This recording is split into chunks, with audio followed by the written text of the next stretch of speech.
There we go. All right, back. Thank you, Alexis, for letting me know I was muted. Forgot to unmute my mic. What's going on, guys? Welcome to episode 633 of #AskGSM here today for Tuesday, January 13th, 2026. I'm Graham GSM Matthews. Hope you guys are doing well and enjoying your Tuesday.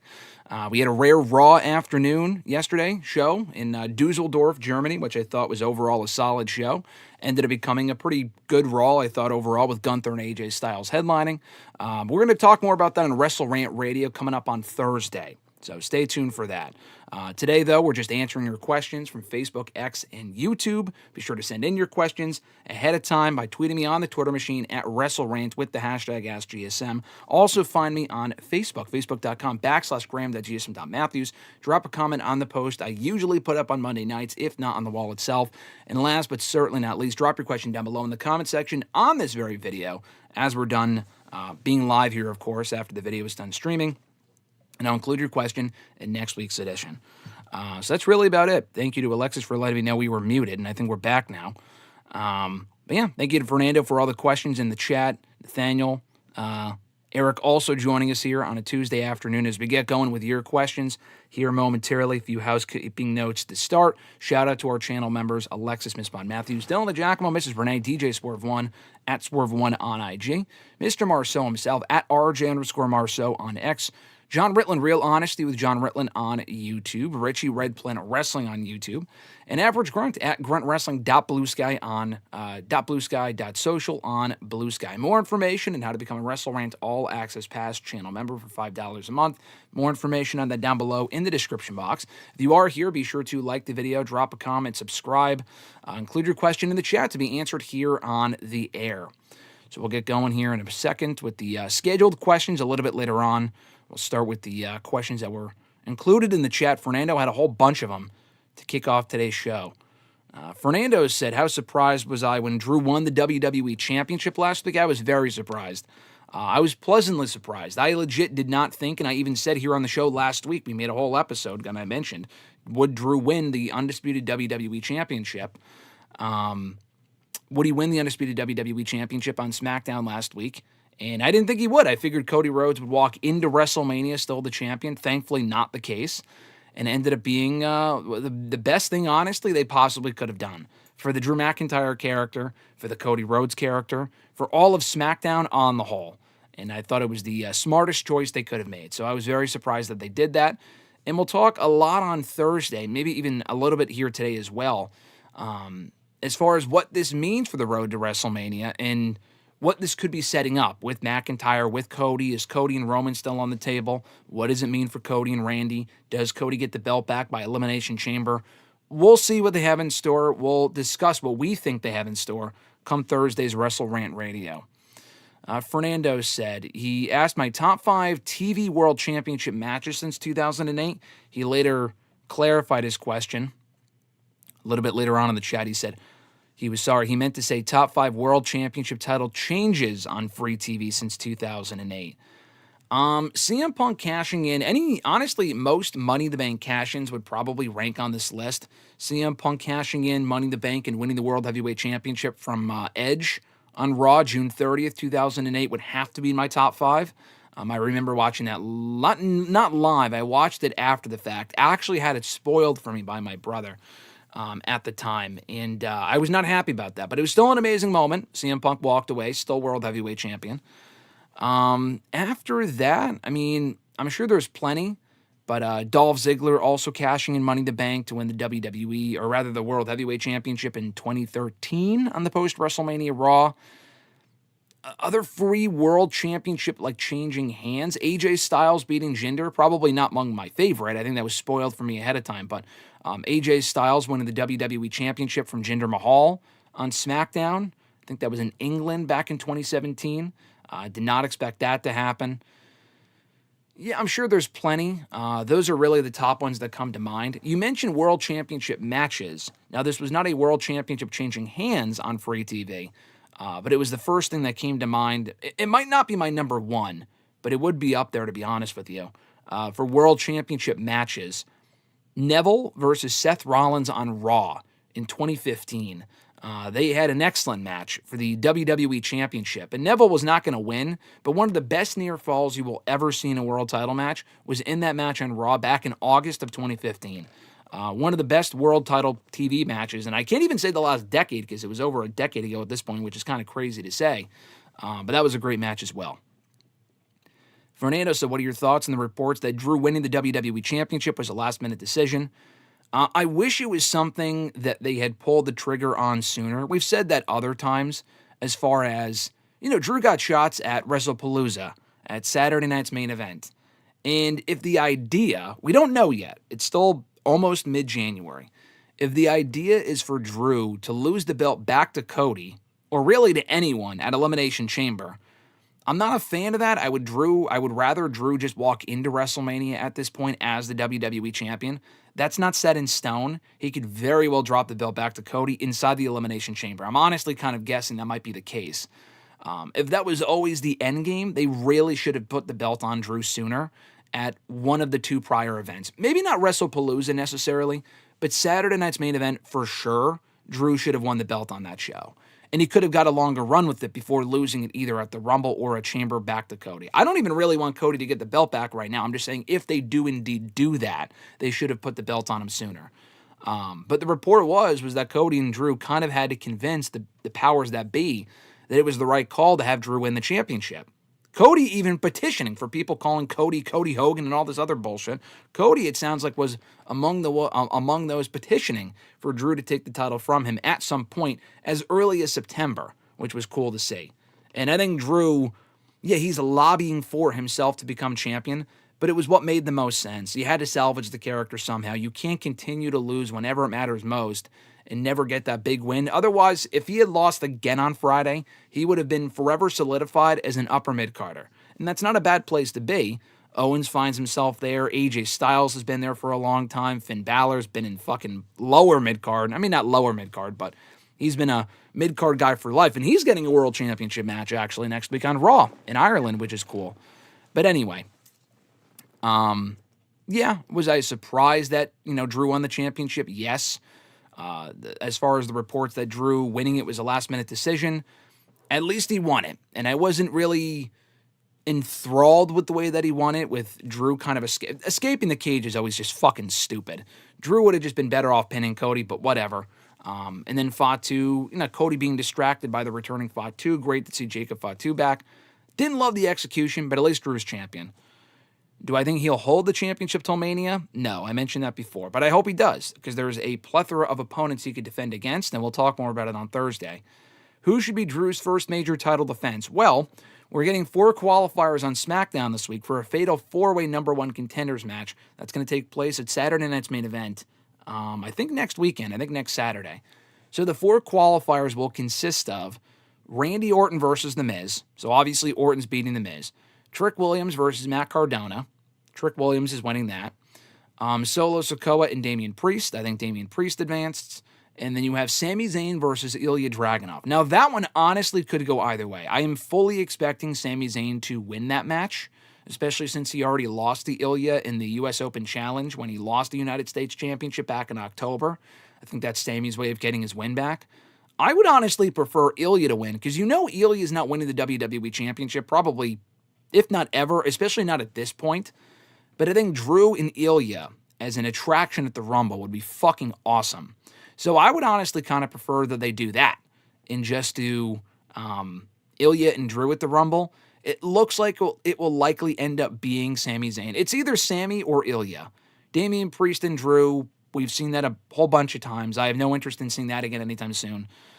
Orton and McIntyre is even worse as far as the amount of times they've done it in the last few years. So the answer on that is also no. And then who is the other person? Trick Williams also just doesn't make sense at this point. So it has to be Sami or Ilya. I would prefer Ilya because that's not like a Mania match. Drew and Sami to me could be a Mania match. If you have Sami in the Rumble, there's a better chance of Sami winning the Rumble than there is of him beating Drew at the Rumble for the WWE Championship. So I would do Ilya Drew. It'll probably end up being Sami and Drew. And that's not like an anti-Sami comment. I'm just saying that because I would rather see Sami in the Rumble because he has a much better chance of winning that, especially now that Drew is champion. Are we a step near the rise of Homelander Cody, Fernando asked? Yes, I do think we are. Now, do I think it's imminent?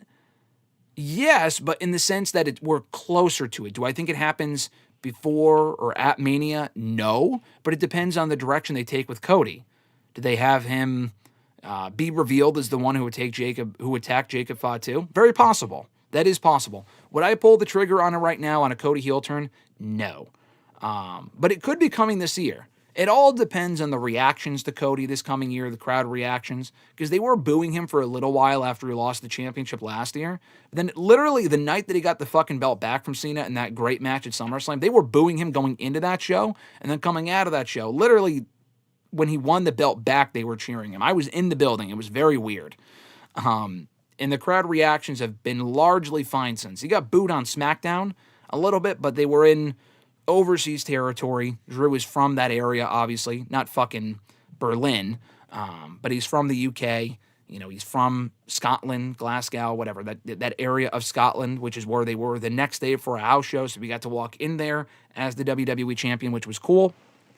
But yeah, it all depends on what they do with Cody, what more they can do with him as a babyface, and if you have a replacement waiting in the wings for him as a heel. If he's a heel and you have someone ready to replace him as the top babyface of the company, and we're not talking fucking CM Punk or like Jey Uso. We're talking like a Jacob Fatu or an Obafemi or a Bron Breakker or someone like that can really rise up as the next guy, or at least on the same level as Cody Rhodes.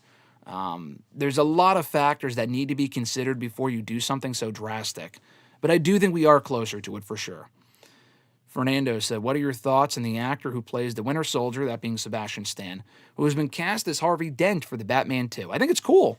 I think he's a great actor. I think he'll bring a lot to the role of Harvey Dent for the Batman 2. And I'm looking forward to that movie. The first one was fantastic, so I think, it's going to be a long wait in between movies. The first one came out 4 fucking years ago. I think the second one comes out tentatively next October, which is 5.5 years after the first one, which is just way too long of a break in between movies. But I think it'll be great. And I think him in that role specifically, I don't even think he's the main villain for that movie either. I think they're also doing Barry Keoghan or whatever his name is as the Joker, which was teased in the last one. I mean, they had Joker and Harvey Dent both in The Dark Knight, and that's one of the greatest, not only superhero movies of all time, but one of the greatest movies, period, of all time. So if they can kind of nail that with the two, not the exact same story, obviously. Nothing will ever beat The Dark Knight if you were to replicate that same story. But go in a similar direction with two similar characters, just, maybe a different direction, but the same villains, I think that could work and make for a great movie. Will Liv Morgan, rather, he asks, win the Women's Championship at Mania or before? I don't think she wins it before Mania. I'll talk more about her Rumble chances in a little bit. I don't think we see Liv Morgan as champion going into WrestleMania this year. She could be challenging for the championship at Mania, definitely after. She will be champion again. I feel like she's popular enough where probably as a babyface, she will be champion again eventually, but not before Mania, if I had to take a guess. It's possible. Anything's possible, but I'm not expecting that. What are my thoughts on WWE being interested in Powerhouse Hobbs, and do I think he'll sign with them? I think it's very possible. It depends on what he's offered by AEW, and it's not like he's one of those guys that's rarely on television. Like, do I think Hobbs should be more of a player in WWE, or rather in AEW? Yes, I do. I think him just being like the fucking third wheel in the ops isn't an interesting enough role for him, honestly. It just kind of feels like they flip-flop him from faction to faction. Like, legitimately, I think he's been in 4 fucking groups in the last, 5 or 6 years. He started out in Team Taz almost immediately. He was on his own to start, and then he joined Team Taz by late 2020. He was in Team Taz until, 2022? I mean, it was a while he was in that group. Him and Ricky Starks were a unit for a while. I want to say 2022 is when he was in Team Taz until, and they did Team Taz for a while. And then he went from Team Taz to fucking QTV, which he was in that very briefly in 2023, and that was fucking terrible. He then joined the Don Callis family, which he was doing very briefly before he got hurt in late 2023. Came back almost a year later. He was gone for a while. I think he left in early 2024, came back in late 2024. He was on his own for a little bit there and then joined as a member of the Ops last year when Hook got hurt. So, Yeah, I mean, he really wasn't on his own for that long. He's been in 4 different groups in that company. I see Hobbs as being more than just a group guy. And when Samoa Joe got his recent run, I guess Samoa Joe winning the championship was only ever supposed to be transitional. So it's probably for the best Hobbs did not win the belt, only to lose it a month later to MJF. But I would like to see some fresh faces in that world championship picture beyond people who've already held the belt. And Hobbs is one of those guys. I don't know if he's a guy that you build the entire company around, like an Obafemi or a Bron Breakker type of guy, but he's good enough where I would like to see him elevated to that next level. He's been TNT champion before, albeit for a fucking month or whatever it was, a few years ago. But I think he could do more. Him in NXT, this depleted NXT, they could use a guy like him right now. They have Ethan Page, they have Ricky Starks, they could rekindle that feud in NXT if they wanted to. It depends on when his contract is up and how desperate Tony Khan is and willing to keep him. I think ultimately he stays in AEW. I think he sees himself as an AEW guy. He's loyal to Tony. Tony's done well by him in the last 5-6 years. He'll probably stay put, but I would be lying if I said I was not interested to see what he could do in WWE and what he could bring to the table in a different environment. Nathaniel, what's going on? He said, hey, we're getting Becky versus Maxine again next Monday. I wonder if Natalya returns. I mean, really, at this point, Becky's got to beat Maxine straight up. The fact we're still fucking doing this. And I think they've had a good feud, and it's really helped out Maxine. But this is their 6th match since August. And some of the matches have been good to very good. Some of the matches have just been kind of there. I thought their most recent match was a fine, nice match, paled in comparison to their other encounters. The crowd didn't really give a shit. Next week, the crowd should probably care a little bit. They're in Ireland. So if they're not into that match, if only for Becky, I would be concerned. But the feud should end there regardless. It is very strange. They had Natalya in those vignettes with Maxine, training her, getting her ready for her rematch with Becky. And then we never saw Natalya in person on television. We've not seen her in person on television in months. And it's not even really Natalya. We saw Natty Neidhart in those vignettes, which was intriguing, something different for her. And they have yet to incorporate that on television. Now, I understand waiting for a moment that makes sense to bring the character to TV, but it's been fucking months. There is also such a thing as waiting too long and missing your window. Now, when she does come up on TV, I'm not saying people won't care, but I feel like the time to do it would have been while Maxine was the Women's Intercontinental Champion. That could work as an undercard story, with Natalya turning on Maxine, being frustrated that she kind of wasted her time in training her, only for Maxine to lose the championship. There's a story to be told there. I feel like that would have been better over the title itself. Meanwhile, Becky versus AJ Lee as a rumored WrestleMania match does not need that championship, and I've said that several times now. Looking forward to the match. Doesn't need to be dragged out till Mania. Probably will be. Could we see Natalya return next week? Maybe cost Maxine? Sure. At that point, I would just wait a little longer. I know what I just said, but I would rather just wait a little bit longer for Maxine to be betrayed by Natalya, like on the next week's Raw or soon after. Because the story of next week's rematch, if we're going to keep fucking doing this match between Maxine and Becky, Becky's got to beat her straight up. She's got to beat her straight up and move on. Nathaniel also said, I was happy that Drew won the WWE Championship. I thought he deserved it. I agree. Nathaniel also said, do you think Lyra should turn heel on Bayley eventually? I would have Bayley turn heel on Lyra. I don't know how good of a heel Lyra would be. I mean, she's organically gotten over. She's not the most over woman on that roster at all, but she had a great 2025. And her and Bayley make for a great team. If one's going to turn on the other, Bayley would make for a better heel. I know she was just a heel 2 years ago, but I'd rather see her turn heel. Lyra as a heel, I don't think would do her any favors. I don't know if she's ever been a heel, actually. Not to say she wouldn't be a good heel, but between her time in NXT UK, NXT, and now on the main roster, I don't think she's ever been a heel. And I'm not sure how good of a role, how good in that role she would be. I may have thought the same thing about Roxanne Perez a few years ago, and she's been a great heel in the last 2 years, so I could be wrong. I would rather see Bayley turn on Lyra, and I think that would make more sense anyway with the split personality gimmick that Bayley's been doing now for a few months.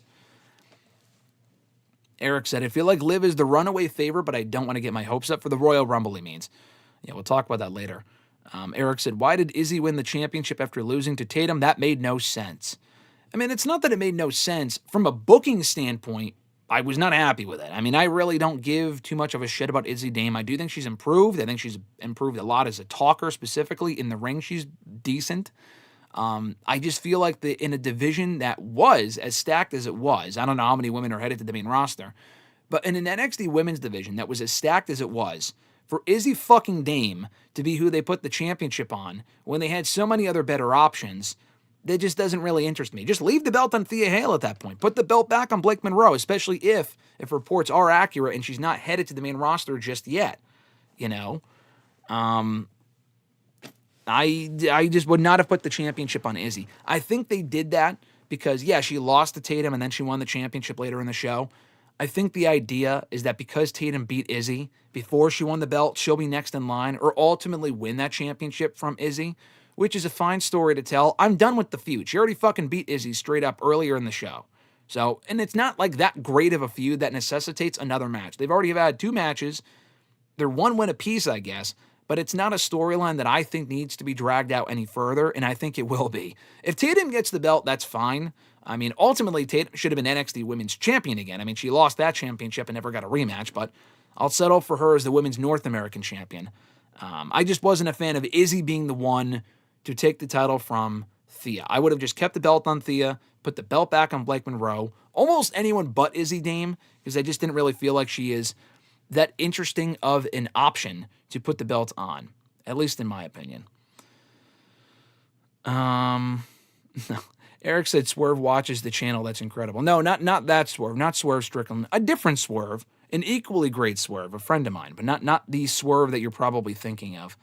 Nathaniel said, did you wish to see Shawn Michaels versus AJ Styles, and do you hope it still happens? I mean, it's not fucking happening. AJ's in his retirement year. I don't think Shawn Michaels comes out of retirement again 8 years after he last came out of retirement, so he can wrestle AJ Styles in his retirement match. I don't think that's going to happen. I don't think the match would even be as good at this point as it could have been even 8-9 years ago.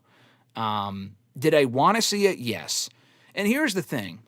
Shawn Michaels, I would have never liked to have seen him come out of retirement. I think he had the perfect send-off 16 years ago at WrestleMania 26 in 2010.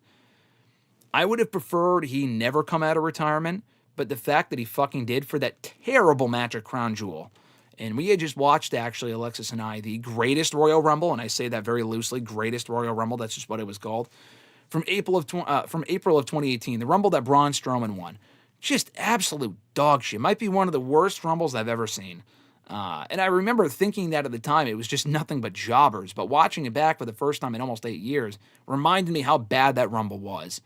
But anyway, if Shawn was going to come out of retirement at all post-2010, it should have been for the match with AJ at the Rumble in 2017. Now, we got that amazing Cena-Styles match at the Rumble, which was amazing, don't get me wrong. And that's where Cena became a 17-time world champion. But, or a 16-time rather, world champion against Styles at the Rumble. I would have liked to have seen Shawn Michaels not come back, but if he did, it should have been for a match against AJ Styles, probably in the 2016-2018 range. Do I think Raquel Rodriguez wins the championship at Saturday night's main event? Are they doing Raquel and Stephanie at Saturday night's main event? I thought Stephanie, her storyline injury and her real injury, I think it coincides with each other.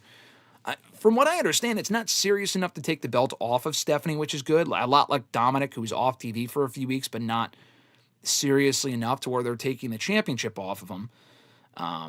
Saturday night's main event, I think, is next. Yeah, I'm pretty sure it's next Saturday. So I don't know if Stephanie would be cleared by then. I also would not put the belt on Raquel right now. I think Stephanie at this point should probably walk into WrestleMania with the belt. Down the road, maybe. I think Raquel will be champion at some point. I've answered that question before. But at Saturday night's main event, unless they just straight up take the belt off of her, I don't think Raquel wins the championship. Daniel, what's going on, brother? Thanks for joining as always. Great to see you, my man. Hope you're doing well. Eric said Drew on SmackDown was another one. In reference to what? Favorite world championship title changes on TV? Yeah. I mean, that wasn't one of my favorites necessarily, but I thought it was long overdue. It was nice to see. Would I want to see Cody win the Royal Rumble again? No time soon. Eventually, maybe. Depends on the situation, the circumstance, and all this other shit. Probably not anytime soon. Just because he's already won 2. He won 1 in 2023, 2024. I wouldn't necessarily do it anytime soon.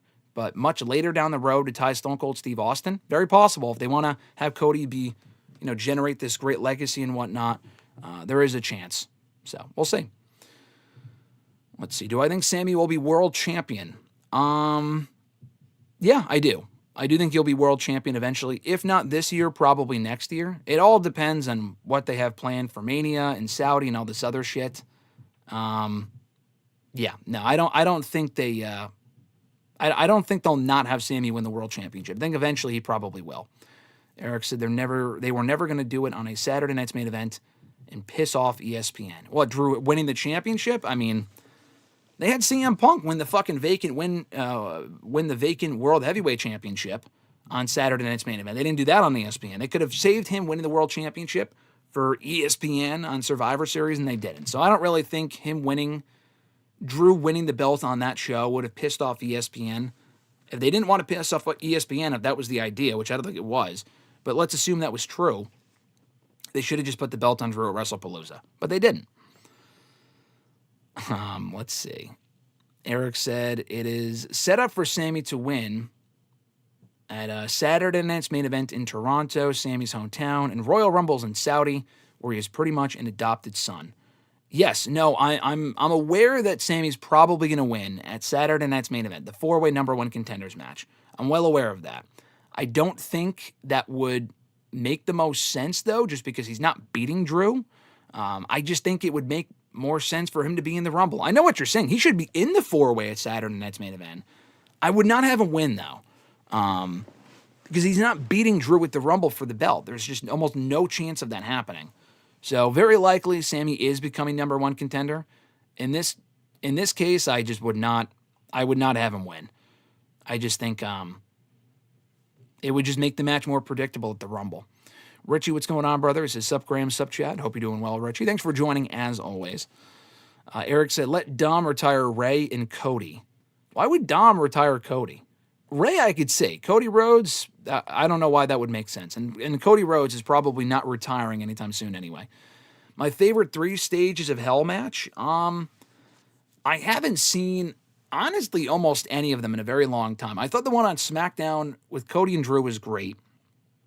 Cena and Ryback, I remember, but that's not my favorite. I don't know if I've seen Shawn and Triple H before because I watched that show. I'm pretty sure that was Armageddon 02, I want to say.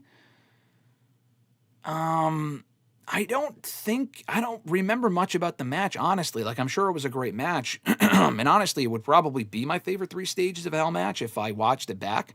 I would have to go with Adam Cole and Johnny Gargano from TakeOver Toronto. That's the one I remember more fondly. I don't really give a shit about Triple H and Orton from the Bash 09. I don't really care about John Cena versus Ryback from Payback 2013. And the one on SmackDown was very good, but I enjoyed the one with Gargano and Cole more from NXT back in 2019. That technically wasn't an official 3 stages of Hell match, but it basically fucking was. And to me it was, and I would go with that match personally. Is that a Batista shirt? Yes, it is, Richie. Yes, it is. Old school Batista 24. I guess not that old school, but circa 2014. I like the design of this shirt. It feels very old school, but yes, it is a Batista shirt. Eric said Drew can be a top babyface. I think he's just a better heel. He was a top babyface for a few years there between 2020 and 2023. I still feel like there's more left in the tank with him as a heel. And he's also not going to be the guy that you build a company around at this point. I feel like we're past that point. You got to go with someone younger. A Breaker, a Femi, a Fatu. You could say Javon. It's a little too soon for him to be like in that mix exactly. He should be promoted and pushed prominently, but not like to the point where he's the face of the company anytime soon. If he is, great. I just don't see that happening. But as the face of the company, Drew is not in that role. I would not turn Drew babyface anytime soon anyway, in my opinion. Do I think the Joker's in Batman 2? Yeah, I think that's been confirmed with Barry Keoghan reprising the role that he had in that quick teaser at the end of the first film. Am I going to see the Mandalorian movie? Yes, I will be there opening weekend for sure. Fernando said, what's percentage of a chance Grace beating Jade for the Women's SmackDown title? For the WWE Women's title? Probably not very high. I wouldn't say there's no chance. There's never no chance. But I would say it's pretty minimal. I think they would keep the belt on Jade till Mania. I'm not really sure why they would take the championship off of her now. I guess they could take it off of her and then put it back on Jade. We've seen that a lot lately on all the brands. I would not necessarily do that with Jade and Grace as well. She's a fresh face for Jade to face, but I feel like they're only doing that because Bianca's not back yet, and Charlotte and Alexa are busy in the tag team ranks. I would not rush Jordynne Grace in a championship contention. It looks like they're doing so. I don't think she takes the title, though, at least not anytime soon. Do I hope the Dark Knight actor as Batman returns as Batman eventually? That would be great if you're talking about Ben Affleck from... no, not Ben Affleck. You're talking about Christian Bale. I'm sorry. Christian Bale was Batman in those in the Nolan trilogy. I think that'd be great. I was hoping he would in the Flash movie when they kind of brought back some old actors. He did not. He was not in that film. But that would have been fucking cool. I don't think it happens. It's been so long at this point. If it was going to happen, it probably would have happened by now. Could it happen? Maybe. But it sounds like James Gunn isn't really doing the multiverse shit, and that version of Batman would not even be connected anyway. So, no, it's probably not happening. I think that was its own thing, its own trilogy on its own that Nolan did. It was amazing, and then they moved on. Alexis said, Millennial Lube also, what's going on, brother? Great to see you. Thank you for saying good morning. Alexis said, Harvey Dent is such an amazing actor in Dark Knight, so I hope he plays a significant role somewhat in the new one. Plus, Seb Stan is an incredible actor. His Trump impression is hauntingly spot on. Yeah, that's in the Apprentice movie. We had watched that a few months ago. It's a great movie, and he actually does a very, very good Trump impression. And it is scarily spot on for sure.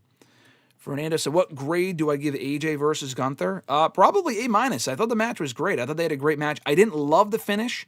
Here's the thing with the finish, and I'll talk probably more about it on Thursday. What I didn't like about it was the fact that Gunther cheated. Now, the tapping and AJ thinking he tapped, I didn't have an issue with that necessarily. We don't see that often, so it's not like an overdone finish. I mean, I guess that's technically cheating. That, to me, is more of a case of him outsmarting Styles. So I didn't really mind that. Him then hitting him with a fucking low blow, I could have done without that. Gunther has always been one of the few elite heels in the last 6 years that has not had to cheat to beat his opponents. And I would not change that now. So, yeah, I wasn't really a fan of him hitting the low blow, but otherwise I thought the match was great. I'm glad Gunther won, and him doing the whole outsmarting submission thing I thought was perfectly fine. So, I would probably go A or A-, so that it was a great match. Great main event for Raw yesterday. Richie said, Hobbs has untapped potential. Not sure if he can reach that in AEW or even WWE, but I suppose he can be built up for a while in NXT. He still needs some polishing up. Yeah, no, he definitely needs some polishing up. I don't know if he would be... I mean, he can go to the main roster tomorrow and be fine. He has spent so long in... AEW that I feel like he'd be fine if he went to the main roster right away. But, he's also had some injury issues. I mean, Richie even said that as well. He's got a great look, but he can't catch a break. Yeah, he's been injured a few times now. If he can avoid that stuff, I mean, a lot of that's just bad luck. I feel like he could do well in WWE. They also have so many people in WWE that it's not everyone's going to be pushed or be successful. I mean, Ricky Starks, when he gets to the main roster, he's had a good run in NXT. Is he going to be a guy that doesn't get lost in the shuffle? We don't know. I would hope not, but they already have so many talented people on the main roster. You can't push, let alone feature all of them simultaneously. I do think Hobbs is someone that fits the WWE. In my opinion, I feel like he's someone that hits the WWE. You know, he kind of fits the WWE mold.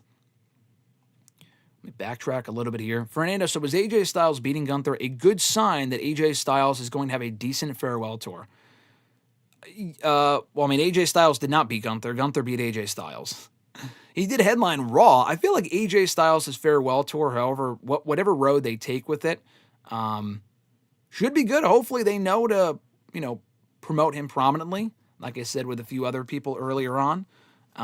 He's not in a tag team. I mean, he had that great tag team run with AJ, I almost said AJ Lee. Dragon Lee did AJ Styles in the final few months of last year. They had great chemistry. That was not a team that you carry on into the new year, though.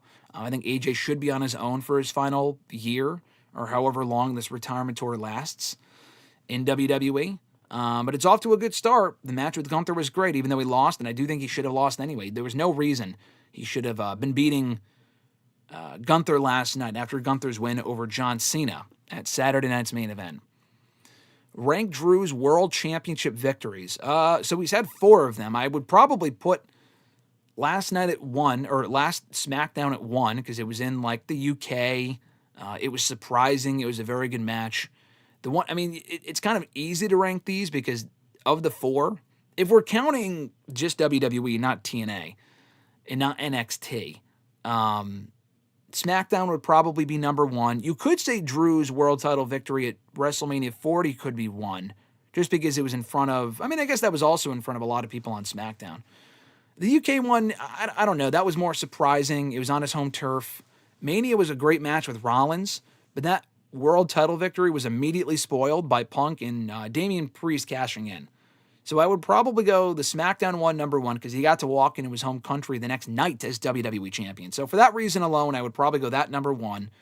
The WrestleMania 40 win over Rollins, where he won the World Heavyweight Championship, is number two. The Brock Lesnar win at three. That was in an empty arena, but at least it was at WrestleMania in the main event. The one where he beat Orton to get the belt back on Raw was also kind of on the same level because there were no fans there. You could argue that would be three because at least that was in the Thunderdome era with fucking computer screens and noise and shit. But no one really remembers that as well. The Brock Lesnar one at least headlined WrestleMania and he beat Brock fucking Lesnar. So I would go with that at three and the Orton one on Raw at four. Did I think the decision of Drew beating Cody was the main reason why Braun Breaker did not beat Punk last week? No, I don't think so. I mean, they've done world title changes in the same week before, in the same fucking night before. They could have done both in the same week to really send a message. If they really wanted Breaker to beat Punk, to really set him off. I mean, I think at this point they have most of their main matches penciled in for Mania. Breaker's not defending the World Championship in Mania. I wish he would. Doesn't sound like he will. Maybe he will. Maybe he wins it before Mania. I would have had him fucking win last Monday. Didn't happen. But I don't think that's the reason why he lost. I think they have something else in mind for Breaker at Mania, or another way of getting there than what they would have done otherwise in putting just the belt on him last Monday. Fernando also said, I think JC Jane and Fallon Henley should join up with Tiffany Stratton and form a faction. Well, at that point, just do fucking Fatal Influence on the main roster. Turn Tiffany Stratton heel, have JC Jane and Fallon Henley as her minions. I like Lainey Reed, but she's not main roster ready, so leave her in NXT. Bring up JC and Fallon as henchmen for Tiffany. That wouldn't necessarily be a bad thing. I think I would rather see Jade Cargill with like the Cargill baddies from AEW, and not the same women necessarily. Like she had Red Velvet and Layla Gray with her, years ago. They wouldn't be the baddies in WWE. I know Jade's been feuding with them in recent months, but I feel like Michin and Jade Cargill would actually work better as henchmen for Jade than whatever they're doing on their own. I know they're currently hurt or whatever, but I feel like that actually might not be a bad idea. So I would prefer that over Tiffany as the leader of a Fatal Influence group, because at that point, just bring back fucking Mandy Rose and do Toxic Attraction again. But Tiffany with a group isn't necessarily a bad thing. Grunt, what's going on, brother? He said, hey. Hope you're doing well, man. Thanks for joining. Richie said, Shawn Michaels' knees are cooked. Yeah, I don't think he's coming back to in-ring action now. One of the matches of all time. I still have not seen that pay-per-view, and I refuse to. It's not canon to WWE lore. Talking about Crown Jewel 2018 or Greatest Royal Rumble 2018. Both are fucking terrible, so I would not blame you in either one and having not watched them. Nathaniel said, did I think Shawn Michaels would have ended the Undertaker streak of WrestleMania 25? No, I was not picking Shawn to win that match. I also had just started watching wrestling, so I don't even really know who I thought would win the match. But Taker had been undefeated at Mania for so long that I didn't think Shawn was going to be the one to beat him. But they ended up having one of the best matches of all time, obviously. Grunt said, am I excited for Maximum Carnage? You might be asking Fernando, but I'm also looking forward to Maximum Carnage coming up on Wednesday from Dynamite. The most of the card is a basic Dynamite, but I am looking forward to MJF versus Bandito coming up on Wednesday night for the AEW World Championship. I think that should be a really good match. What did I think of the promo battle between Finn Balor and Punk? I thought it was fine. I liked Punk's part of the exchange more. Balor was more like, oh yeah, I'm here to come to collect. You mentioned my name a few months ago. I'm here to come get a shot at your championship. And then Punk rightfully brought up, brother, that was 2 fucking months ago. What have you been doing since aside from playing video games? Like, I don't want Finn Balor in the Judgment Day. I want Finn Balor against CM Punk for the World Championship next week. So I thought that was good. They made it more interesting. They kind of acknowledged the fact they'll be on Balor's home turf in Ireland. I thought that was good. They kind of acknowledged that Balor's been a background player, kind of like a enhancement guy, basically, in the Judgment Day. There's no chance he fucking wins next week anyway. But I think the fact they're doing the match is cool. As a match, I like the match. Balor's not going to win, but I think it works really well as a Raw match in Ireland than it would at like the Rumble or something. So I like that a lot. For the World Championship, no less. Has Balor done anything to deserve that shot? Absolutely not. But still, I'm looking forward to the match for that reason alone. Grunt said, Daniel Bryan had a hell of a performance in that Rumble. I was so upset that he lasted that long only to just be eliminated by Big Cass of all people. I mean, I had said this to Alexis yesterday while we were watching the match. It is honestly frustrating. Like, you can make a list, a very short list, I think, of people that have never won the Rumble but should have in years where it would have made sense. For Daniel Bryan, it made sense at least fucking 4 or 5 times. And not at any point did they have him win the Rumble. He should have won the Rumble in 2014, wasn't even in it. They had him in the Rumble in 2015, he got thrown out halfway through, and obviously did not win. He wasn't in the 2016, 2017, or 2018 Rumbles because he was hurt all 3 years. 2019, he was defending the WWE Championship. The greatest Royal Rumble he probably should have won. It was a nice win for Bron, who they were pushing at that point, but Daniel Bryan had just come back. It's not like that Rumble really meant anything anyway. He never ended up winning a Rumble, so it would have been cool for him to win that Rumble. He had a great performance. One of the only real highlights from that match. Big Cass and him were feuding at that point, so they did that to further the feud between the two going into their match. I think at Backlash it was. Still, I would have rather had him win over Braun. I get why Braun won, but didn't really do much for him in the meantime in 2018. But anyway, for Bryan, though, should have won that Rumble, 2014, 2015. Wasn't in the 2019 Rumble. The 2020 Rumble, he faced Wyatt, the Fiend, for the Universal Championship in a strap match. So he wasn't in that one. And then I think he should have won the 2021 Rumble. Edge won that Rumble, and that was fine. And Bryan ended up in the fucking world title picture anyway at WrestleMania in that triple threat with Edge and Roman. You could have very easily told that same story with Bryan having won the Rumble. And the thing is, Edge already won the fucking Rumble 11 years earlier. He did not need to win 2. You could have had Bryan win that Rumble. So literally 4 different times they could have had Bryan win the Rumble, and they didn't. And it pisses me off he never did. He's probably one of the few people, one of the best of all time. CM Punk, another one. But I feel like there were more instances where it made sense for Bryan to win, and he just didn't. Hopefully at some point Punk still can. I know he's older now, so it's not as important. But Bryan, I mean, that was a missed opportunity multiple times. Am I looking forward to Maximum Carnage? I am. I mentioned that before. Fernando said, do I think Santana is winning back the TNA Championship? Yes, I do. Come Thursday's Impact, I think that's what's happening.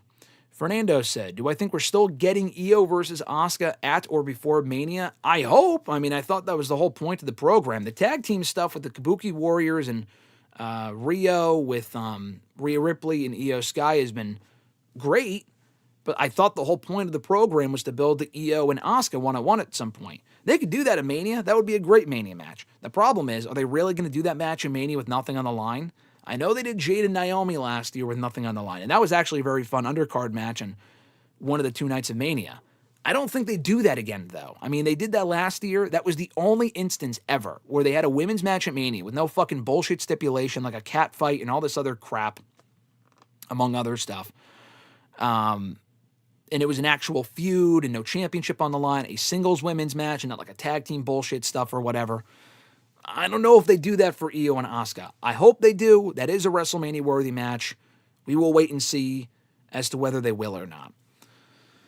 Hair versus mask, it's got to happen. For Dom and, for MJF and Bandito or Dom and Ray? Either way, I feel like that would be a nice stipulation. We haven't seen that in any company for a while, I don't think. So that would be cool if they brought that back for a match that made sense.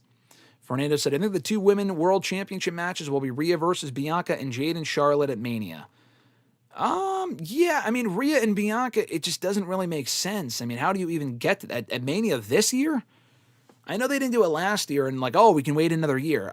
I know, we're pushing it back again, but how would that even make sense? Does Rhea win the belt from Stephanie in the next month and a half?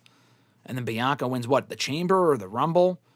Jade and Charlotte I could see making sense. At that point, I would just do Jade and Bianca and then Rhea and Stephanie. I mean, those matches aren't bad. I mean, those are fine matches. I just don't know how you get there is the thing. Would I want AJ to retire in TNA? I mean, that would be cool. It's not fucking happening, but that's not happening. So for him to appear again in TNA and to wrestle into TNA, yes, absolutely. But he's not having his last match in TNA, and he's not retiring in TNA. The WWE will not have him under fucking contract, only for him to retire in TNA. Fernando said, are the Wyatt Six losing popularity with the fans? I mean, I guess they're just not really on TV enough. I mean, they've been featured decently enough, but are they losing popularity? I mean, yeah, they're not as over or as hot of an act as they were a year ago or a year and a half ago. I mean, that much is for certain, just because they're not really, I mean, they're the tag team champions, but they're not really doing anything much of note or anything that's really all that interesting with the MFTs. It's a fine feud, but nothing really overly interesting. Yeah, I mean, they're losing popularity, but they've been kind of at the same level now for about a year now, I would say. Their peak was really when they had arrived 2 years ago. The summer of 2024, I thought they were a White Hawk group. After the feud with American Made was over with Gable and the Creeds, it was kind of just, they cooled off significantly after that. Will Mercedes win the women's championship very soon? Very soon? I don't know. This year, I think so. I think she wins the championship this year. Very soon, probably not. Grunt said, hate 3 stages of hell matches that start with a standard singles match. All 3 falls should be brutal. Yeah, no, I agree. I think that makes sense. I mean, other 3 stages of hell matches have also had that same thing where they started with a singles match. And it was a fucking waste, too, because they started that singles match, drew one in 3 minutes with like by cheating or a low blow or whatever. Where was that in the other 2 matches they had? At WrestlePalooza and at Saturday night's main event. Why not do that then? We could have had a new champion months ago. What the fuck, Drew? Grunt said all in at the earliest, probably for Mercedes he's talking about. Yeah, no, I could see that. I don't know if she would win the Women's Owen Hart Cup again. She might. But yeah, I wouldn't be opposed to that. It depends on who she faces, but I could see her winning the belt at All In. I think that's very possible. Let's see. A lot of hate for Jade Cargill in the chat for some reason. No. I don't know who these 2 people are, Alexis, that you're referring to. They're definitely rage baiting, shitting on Jade Cargill. Richie said, Steph is over like Rover. Jade is finding her footing. A rivalry between her and a returning Bianca Belair will feed families. I don't know if it would be that important, but I do think it would be a promising program. Based on their history, I think Bianca could bring Jade to a quality match. And Jade's not awful. I feel like Jade, if she has the right opponent, she can have some very good matches, Naomi being one of those people. The Tiffany matches were kind of hit or miss. Her match with, who was it? Asuka wasn't very good last year at the Queen of the Ring finals at Night of Champions. That was okay. She's had better matches. She's had worse matches. But anyway, I like the idea of Jade and Bianca and Mania. It's just all a matter of whether Bianca's back in time, because so far there's been no indication she'll be back anytime soon, unfortunately. I hope they're just keeping it quiet and she is back in the Rumble and very likely wins the whole thing, but we'll see. Fernando said, Alexis talking about the 2 people in the chat. I have no idea who those people are or what the fuck they're talking about, so I won't even give it much attention. But I would also like to know who their favorite wrestlers are. Fernando said, sorry, I meant to ask, AJ being in a meaningful feud with Gunther, is that a good sign for AJ Styles' farewell tour? Yes, it is. That might be the only person he works with this year, is Gunther. But, that might be the only feud that he has going into Mania, and then Gunther retires him. But at the very least, I think that's a good way to use AJ. It's better than just doing nothing with him and having him in a random undercard match that they announce for Mania weeks out, like just only a few weeks out. That would be stupid.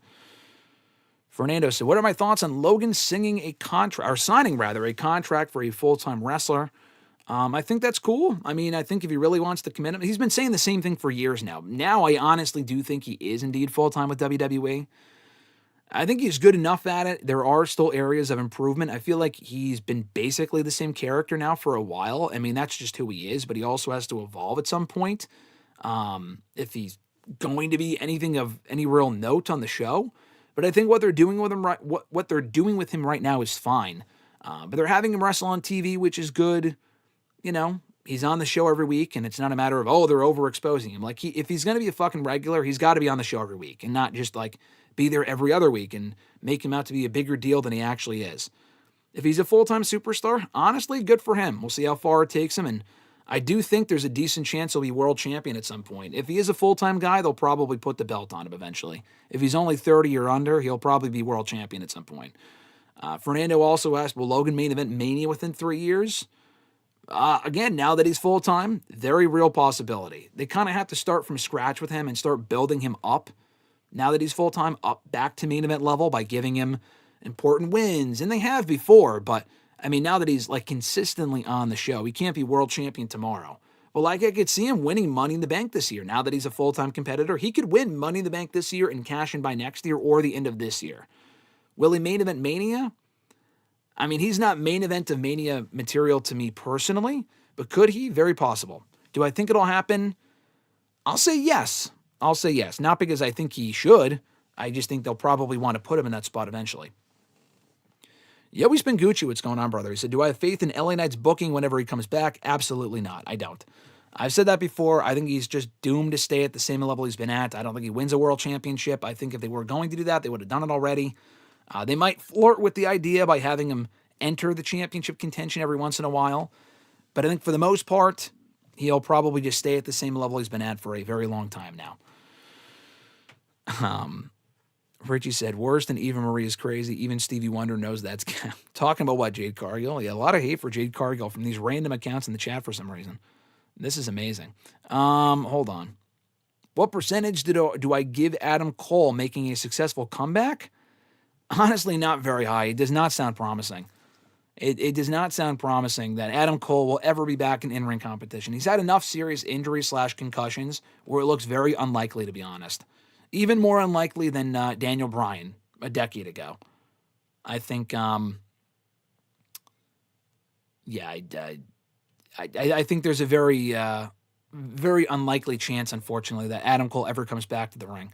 Grunt says, I think we've been getting too many. I don't want this new you. I want the old you promos in both companies. Yeah, no, we've been hearing that a lot. I think it worked for Monday, but we do hear that promo quite a bit in both WWE and AEW. And I feel like a lot of the promos kind of followed the same formula, so they kind of have to stray away from that. But it did work for Balor, but they do have to kind of switch up the material once in a while. Fernando said, did I watch and enjoy the new Doomsday trailer with the Fantastic Four and Wakandans? Yes, I did see it. I already knew about it a few days ago. I watched the official release of the trailer today.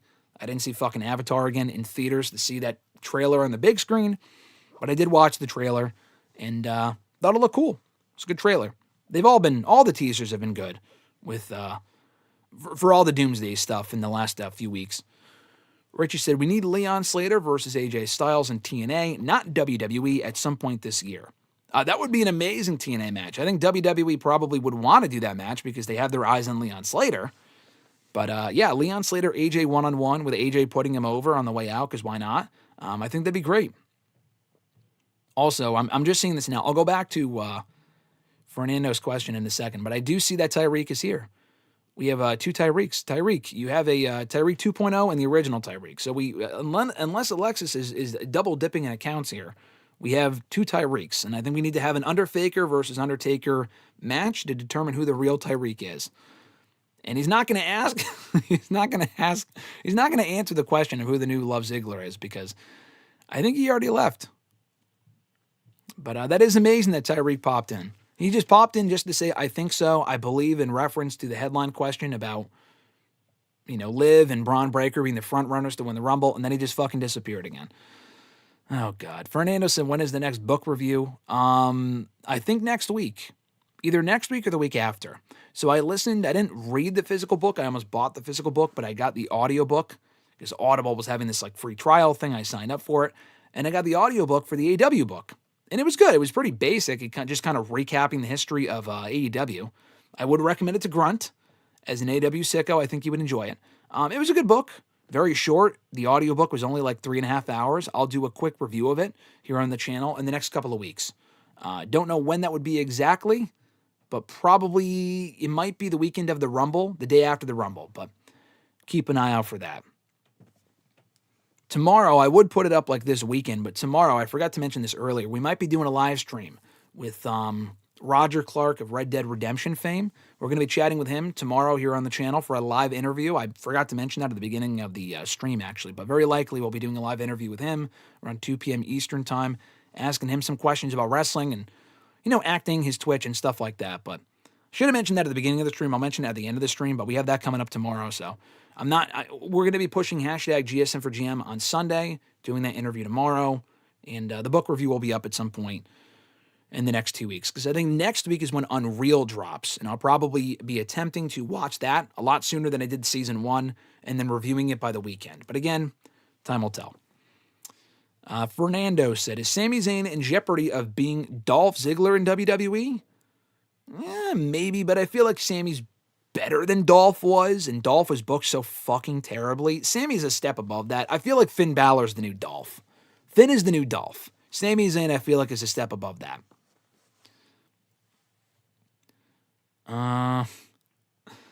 More fucking Jade shitting on here from earlier. Hold on.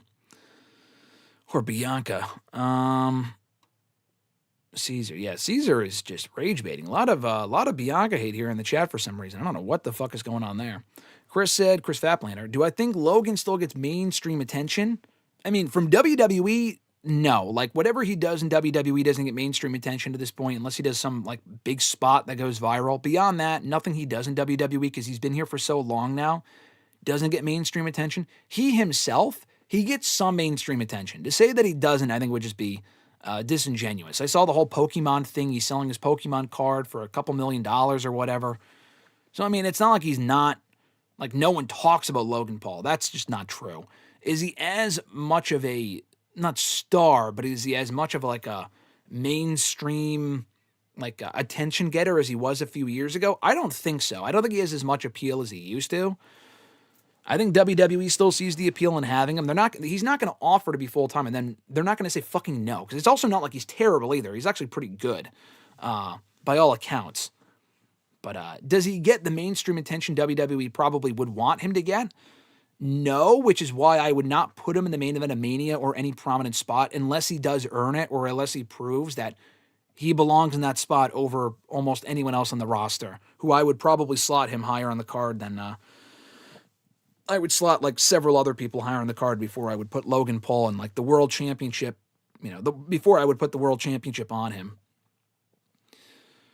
Richie said, Jade and Bianca have more history than Charlotte and Tiffany did, and dream pairings between the former have been talked about since Jade was in AEW. Yeah, no, exactly. I mean, people have been talking about that as a dream match since before Mania, which is why, or before Jade even came into the company, before she even signed with WWE 2.5 years ago. So, yeah, I would do that at Mania this year. I guess you could wait. But, I mean, it just makes so much sense to do it at Mania this year if you were to have Bianca win the Rumble. Or, I mean, just also based on the fact that we never really got a proper resolution. I mean, Naomi attacked Jade, yes. But Bianca's role in that whole thing was never really followed up on all that well. I want to see more delved into that. I want to see them delve into that deeper with the history with Bianca and Jade and why Bianca didn't really condemn Naomi more than she did. And she kind of backed away last road to WrestleMania so she could focus on the Women's World Championship while Jade and Naomi did their own thing. And I think that should be explained and followed up on when Bianca comes back, ideally over the Women's World Championship, or the WWE Women's Championship, rather, on SmackDown. Noob said, do I see a multi-tag team ladder match for the women's tag titles on Mania? I mean, we've seen so many fucking multi-team tag ladder matches at Mania. They don't really feel special anymore. We've seen so many ladder matches at Mania in general. They don't feel special anymore. But that being said, for the women's tag titles, we've never seen that. That might be fun.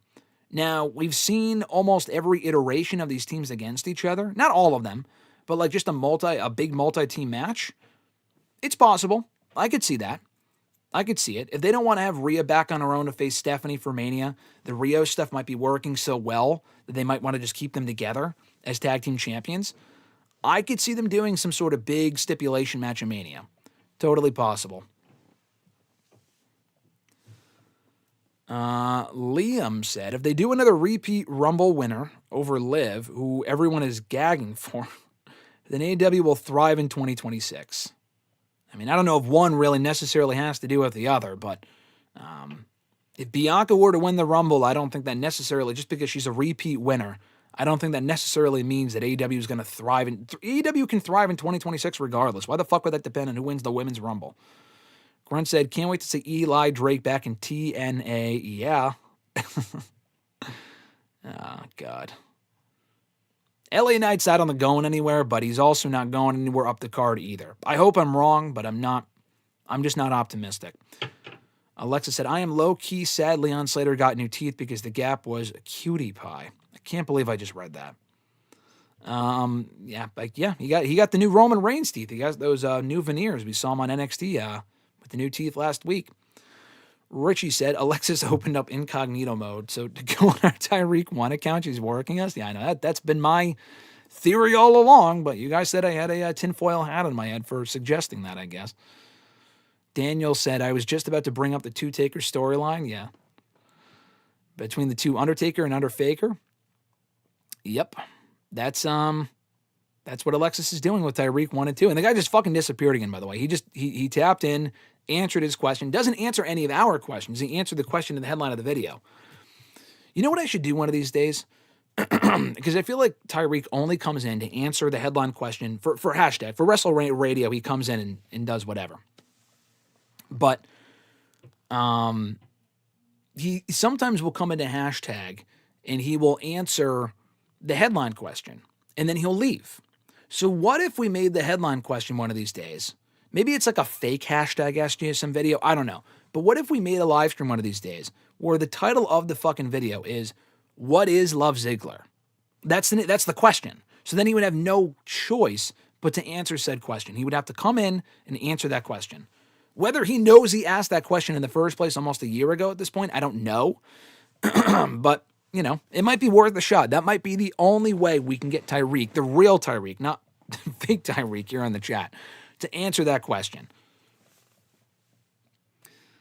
Alexis said, I asserted my Love Ziggler dominance and he left ASAP. Yeah, he got scared. We've said this before that he gets scared of Alexis for some reason in the chat, and then he just leaves. But, I mean, she doesn't even really necessarily have to be here, and he'll still come and leave. So I don't know. I don't know why he just shows up and then takes off, or he just shows up in the chat, answers the question, and then doesn't read the rest of the chat, even though he sees me or fucking hears me talking about him. So I don't know. All love to Tyreek, though. All the best to him in 2026. Yeah, the Tyreeks versus the El Grande Americanos in War Games sounds like a money match to me personally. Oh, okay, Grunt already bought his AEW book. All right, he already bought his copy with his Christmas money. Great. Let me know what you think, Grunt. I will have my review up at some point in the next few weeks.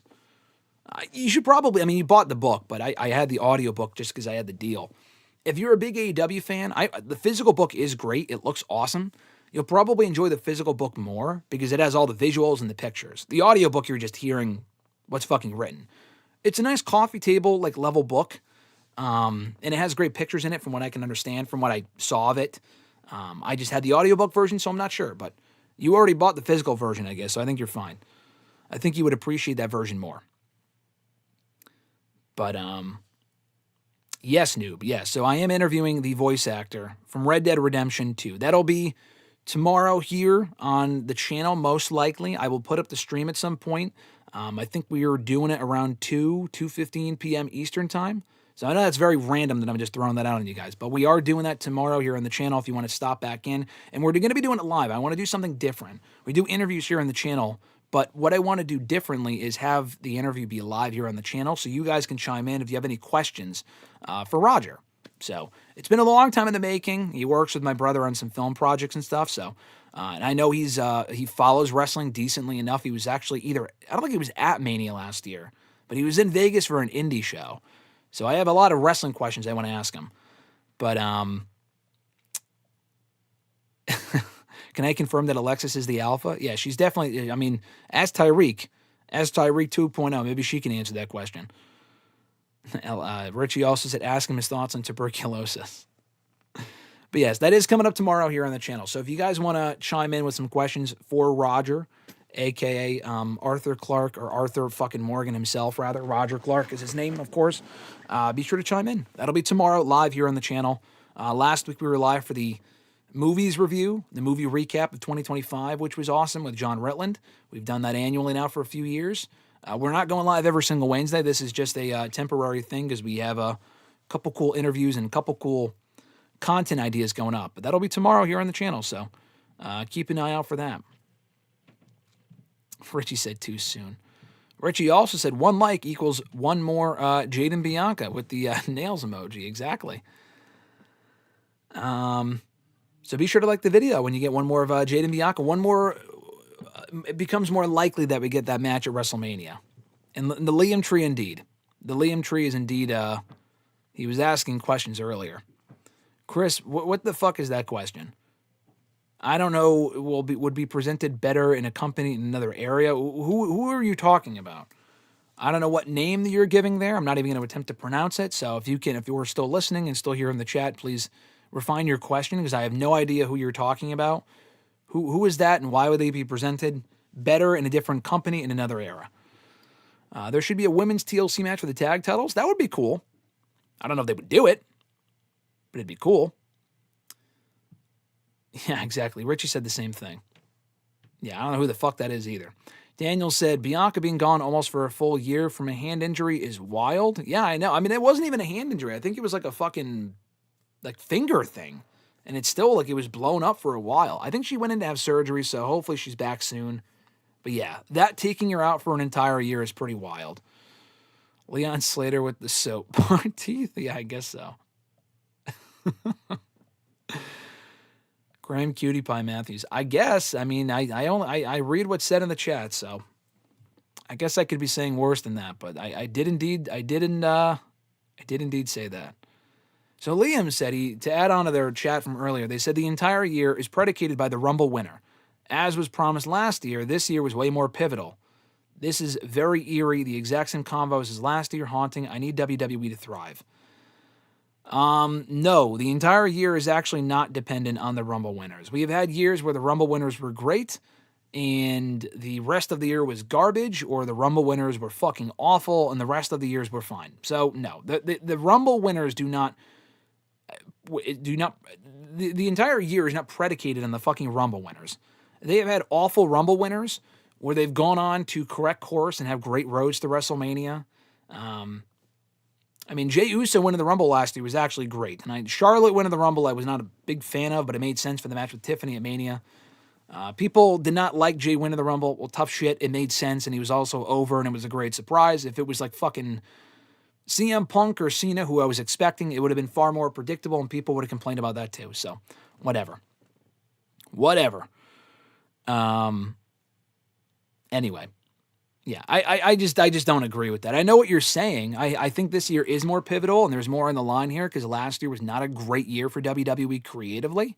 And it's also, I mean, you said it's eerie, same convos as last year. What convos were we having last year? I think last year's Rumble was actually, there was way more excitement surrounding that Rumble, and it ended up being a great Rumble for the men. The women's Rumble was also great, and Charlotte winning was not great, but the Rumble itself was great, and the rest of the year was kind of eh.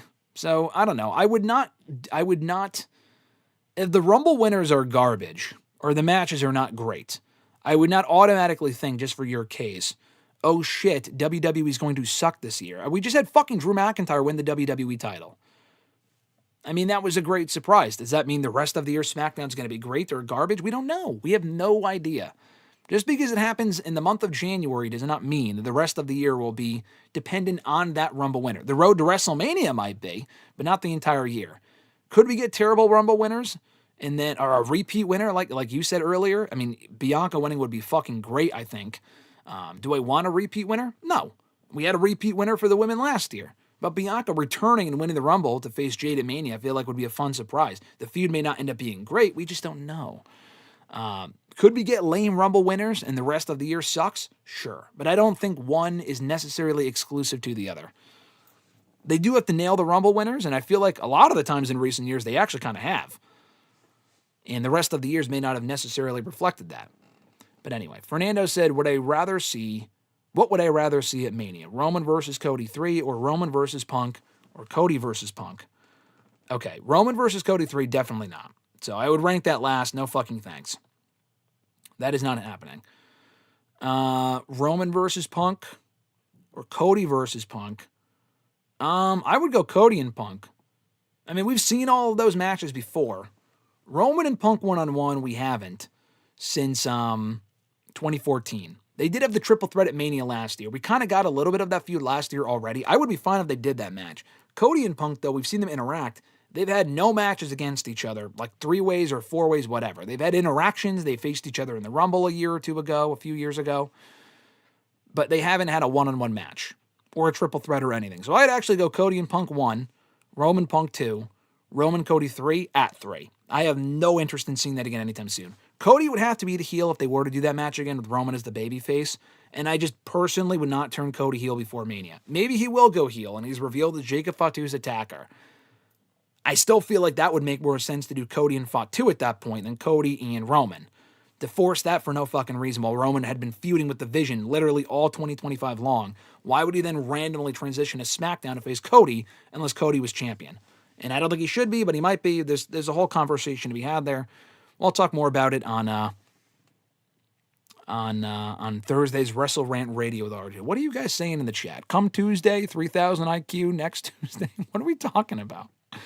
Did I say next Tuesday for Roger to be on? It's actually tomorrow. It's Wednesday. Maybe I said next Tuesday, come Tuesday. Von Wagner. I got to get a Von Wagner emoji in the live chat for members. I got to get a Von Wagner emoji in there somewhere. I'm cooking right now. That's what Richie said. I'm cooking right now. What the fuck is Water Tuesday? Oh my God. Oh, and what, next Tuesday for yeah. Are you talking about the Love Ziggler question when I posed that as having that as the headline for the video? Is that what you're talking about, Richie? No, because you have the Love Ziggler meme there, of course, in the chat. Yeah, that would make sense. That would make sense. Fuck. Yeah, I guess we maybe next Tuesday we'll do that. Anyway, Noob said, the Asuka and Io story lost interest from fans outside of the initial heel turn from Asuka because WWE doesn't care about the stories but the moments.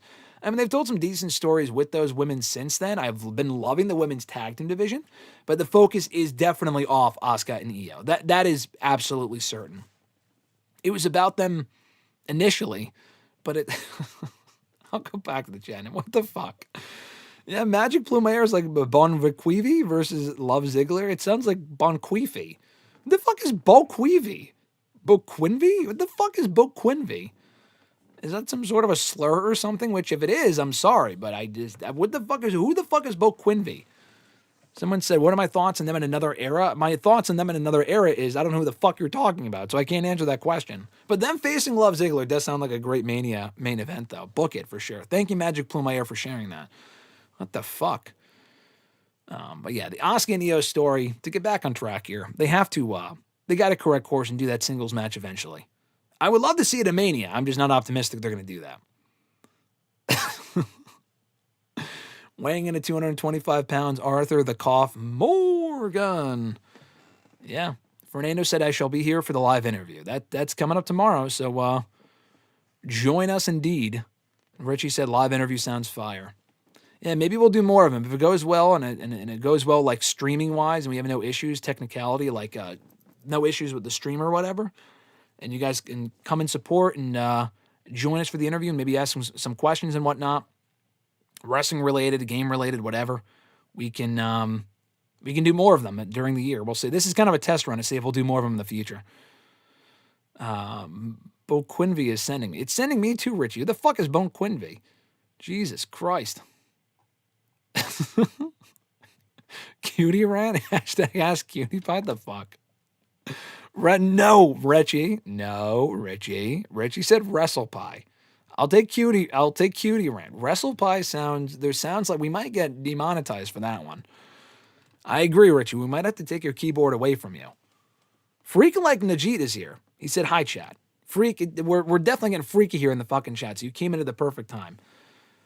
Freak, can you answer the question of who the fuck Bon Quinvy is? Do you know who Bon Quinvy is? Are they on Evolve? Are they on Dark? Are they on Ring of Honor? And I'm just not aware. Are they under an NIL deal? Are they under an NIL deal like Love Ziggler evidently is? I guess they got repackaged to Cutie Pie Magic, Plumaire said, I guess. Cutie Pie would be better than, what's his name? What's the fucking YouTuber's name? PewDiePie. I'll be Cutie Pie. I'm not going to be Wrestle Pie. Come on. That sounds like there's something wrong there. We might. It's only 1:00 in the afternoon, Richie. It's too early in the day to be going down that route. Yeah, his autocorrect turned heel on whatever he was trying to say. I guess. Jesus Christ. Apparently, Jay White is also out with a hand injury. Is that what Jay White's been out with? He looked great at Wrestle Kingdom when he was out at Wrestle Kingdom. Unfortunately, I read that. That's no indication he'll be back anytime soon. Jay White will still be out indefinitely, which sucks because I miss Jay White, and the guy's great. And he's already been out for a long time. But yeah, I guess the fact that he was out there at Wrestle Kingdom does not mean he'll be back anytime soon, unfortunately. Yeah, I guess I did say pivot. Did someone say pivot? Yeah, Dwayne is here. Dwayne is here to pivot. God, we got to get another rock rant here on the stream one of these days. After what happened last year at Mania, that was probably the top stream moment of the year last year, was the rock rant on him not showing up at WrestleMania and how fucking awful that was. That was on our post-WrestleMania stream for WrestleRant Radio last April, if you're interested. I also have the clip up here on the channel as its own thing from last April, if you're interested. Fernando said, which GM is made to look more foolish every week, Ava Raine or Adam Pearce? Look more foolish? I mean, Adam Pearce is better at his job. I think a piece of cardboard is better at their job than fucking Ava Raine is. But look more foolish? Maybe Adam Pearce. I mean, GMs are always made to look incompetent. Ava Raine just sucks. So I am inclined to say her just because I'm not a fan of her lack of acting skills. Ava Raine seems to run a tighter ship than Adam Pearce does. I like Adam Pearce a lot more, but she seems to run a tighter ship than Adam Pearce does, so we'll probably go with Ava, even though her acting ability is fucking awful, and I would rather see Adam Pearce in that role than Ava Raine. Noob also said, oh, Cutie Pie now, is it? No, we're not going with fucking Cutie Pie. Jesus Christ. Freak asking if it's Cutie Pie now. Again, I'll take Cutie Rant is better. I would rather go with Cutie Rant than Cutie Pie. And I don't think Alexis, when she said that, she was even referring to me. She was talking about Leon Slater. So if anyone's going to be Cutie Pie, it's fucking Leon Slater, not me. I should probably stop saying that word because it keeps getting brought up here in the fucking chat. Anyway, Noob said, and I thought Asuka being out due to knee injury was crazy, but Bianca Belair out with a finger injury is wild. Yeah, Asuka was also out for a very long time. The knee injury made sense, but she was out for a very long time, between 2024 and 2025. Bianca's been out with a fucking, finger injury, something in her knuckle or whatever. And we haven't seen her since Mania, which sucks. Grunt said, do you see Speed in something reuniting in AEW at some point? If so, would you rather a Jake face turn or a Bailey heel turn?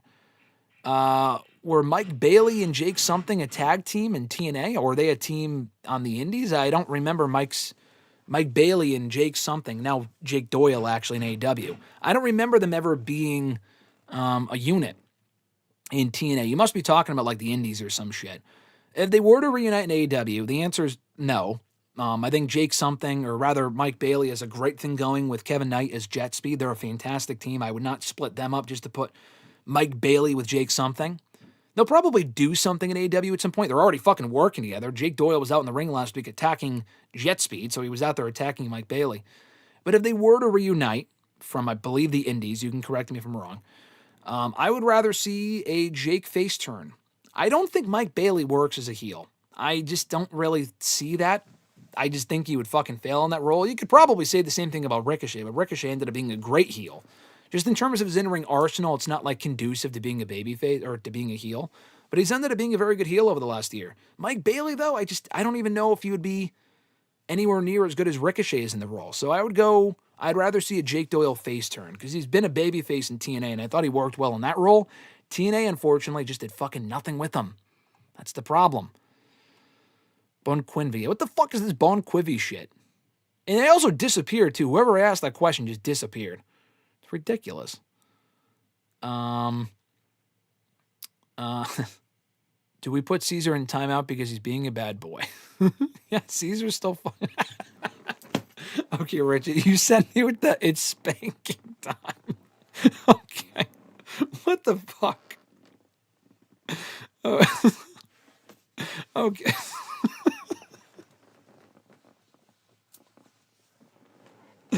The hand emoji is sending me this. It's spanking time. What the fuck? Oh my god. Okay, what is with the fucking misbehaving spanking? Caesar, put him in timeout. I agree. Put Caesar in timeout, but is Caesar behind Bon Quinvy? Who the fuck asked about Bon Quinvy? What is Bon Quinvy? Who the fuck is Bon Quinvy? And why are we talking about spanking people? You guys are breaking me here.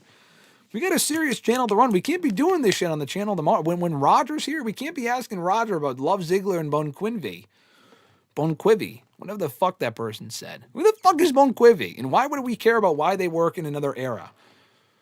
We got to be on our best behavior tomorrow for Roger. Otherwise, he might not want to stay for the rest of the interview. I'm done with him too, Alexis. I'm done with the spanking time shit. I'll tell you that. Oh my God, Richie said, indeed, Bonquivy is to 2026 what Love Ziggler is. Love Ziggler was to 2025. Oh God. Daniel said, Bonquivy wishes they was Love Ziggler level. Yeah, I think they're trying to get, I think whoever the fuck that was is trying to get Bonquivy over Bonquivy. I think it's Bonquivy, not Bonquivy. I said Bonquivy. I think it's Bonquivy. You can go back and check. I thought it said Bon Jovi. That's why I was confused. I'm like, why the fuck are you asking me about Bon Jovi or Millie Bobby Brown? I don't know. I feel like they're trying to be the next Love Ziggler. That must have been the only reason why they asked that question. In the wake of Tyreek being here, the real Tyreek, not Alexis. Alexis has to change her name back. It's very confusing. Alexis is here in some of these chats sometimes, and people are like, and these people are like, oh, hey, Tyreek. Like, that's not Tyreek. People will ask. I don't think they're doing it jokingly. They'll see Alexis in her because now they only put the names up, like the usernames up. They see Alexis's picture and they think her name is Tyreek. We know that's not the real Tyreek, but I think the joke has taken on such a life of its own that people think that she is Tyreek and people are confused. We got to get the canon straight here before WrestleRant Doomsday comes here to the channel. Anyway, yeah, they might be on Evolve, Daniel. I feel like Bonquivy might be on Evolve. They must be, because otherwise I don't watch Evolve, and they must be. Otherwise, why I have not heard of this person? Bonquivy is set to debut with the Rumble, according to Meltzer. Oh, God. Okay, Richie's saying Xavier Woods knows about WrestlePie. Okay. Richie, behave. You're talking about spanking time. Richie, you might have to put you in timeout. Alexis, you also misspelled Richie's name, so it says Rivhi Stop. We already have one Bonquivy. We don't need Rivhi too. Rivhi might be Bonquivy's name. Your autocorrect is also getting the better of you. He's putting himself in timeout. Rock Rant did numbers? Yeah, I know. Oh, that Rock Rant had me fucking pissed the fuck off last year. That shit pissed me off. Oh, thank you, Richie. He called me cutie pie. He said, nah, bro, you're cutie pie. I appreciate that, but Leon Slater was the whole reason why we brought that term out. Bonquivy is cutie pie. Let's assign that nickname to Bonquivy. Cutie pie Bonquivy versus Love Ziggler in the main event of WrestleMania. Oh, my God. I sent that Rock Rant to so many people. LOL. Well, thank you, Daniel. I know we talked about it at the time, how much you enjoyed it. I think you said you sent it or showed it to your dad or something like that. Wasn't that correct? Oh, my God. That shit was crazy. Alexis said that she's done with him because I banned Caesar for 5 minutes. Okay, yeah, that's what I figured. She just texted that to me. I figured that's what you meant. Like, watch him come back. He's going to be in timeout for 5 minutes, and then he's going to come out with this Bonquivy bullshit, talking about Bianca and Jade. Jesus. I got a correct course here on the stream. Let me backtrack a little bit. Oh, my God. Grunt said, so I made a New Year's resolution to watch more New Japan, Ring of Honor, and CMLL. Going well so far. I watched Wrestle Kingdom 20 and New Year's Dash. The tag title match was fantastic. Well, that's good to hear. I'm glad to hear that's your New Year's resolution. That's actually how I got into Ring of Honor. My New Year's, not a New Year's resolution, but I made a goal back in 2014, 2015 to watch Ring of Honor because I had been asked about it so often for so long. They're like, oh, why don't you watch Ring of Honor? And that was when Ring of Honor was like fucking cooking too. I started watching it in 2014, fell out of it for a while, got back into it in 2015, and I've enjoyed the show ever since. It's fallen off, obviously, in recent years, but I got into Ring of Honor because I set a goal for myself to watch more of it. Same thing with Lucha Underground. Same thing with, not New Japan. There was another, maybe NXT. Like, NXT, I've been watching NXT for the last 10 years, but, initially when it went to what it was in 2012, I fell out of it. And ended up getting back into it the following year because I set a goal to watch more of it. And I ended up obviously really loving it. I got back into it at the perfect time during the Black and Gold era. I never could get into New Japan just because they don't have consistent shows. And I also just watch too much wrestling as it is. So I will never watch New Japan and CMLL consistently. I do watch Ring of Honor consistently and haven't stopped since. But I did like Wrestle Kingdom was a pretty throwaway show. It was a good show, but it was like the weakest installment I've ever seen. But it was all about the Hiroshi Tanahashi main event, and that match was great. Him and Okada. I did not watch New Year Dash. You said the tag title match was fantastic. I'll take your word for it, Grunt. But Wrestle Kingdom I thought was it was good. It just wasn't any other Wrestle Kingdom I've ever seen because it was all about the main event and the undercard was kind of forgettable. Although the Aaron Wolf match was fun, Aaron Wolf versus Evil and Takeshita versus Yota Tsuji was also a really good match too. Grunt said, one more New Japan show and I'll have a new personal record for consecutive shows watched. If I watched 3 New Japan shows in a row, that would be my record. Because I've watched, when they had Wrestle Kingdom at 2 nights, I watched both nights. So I have seen 2 New Japan shows in a row. I've never seen, I don't think, 3 in a row. So that my record is 2.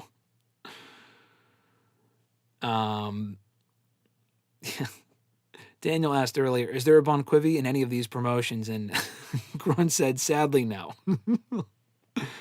Maybe he's in a promotion we're just not watching. You know what, actually? You know where Bon Quivi is from? I know where Bon Quivi is from.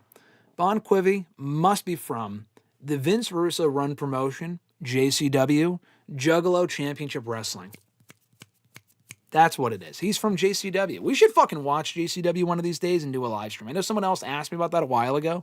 We should watch one of the shows and see how bad it is. That shit sounds terrible. But that must be where Bon Quivi is from. He must be from JCW, Juggalo Championship Wrestling, because I don't know where else he would be from otherwise. I watch and I'm aware of all the other promotions.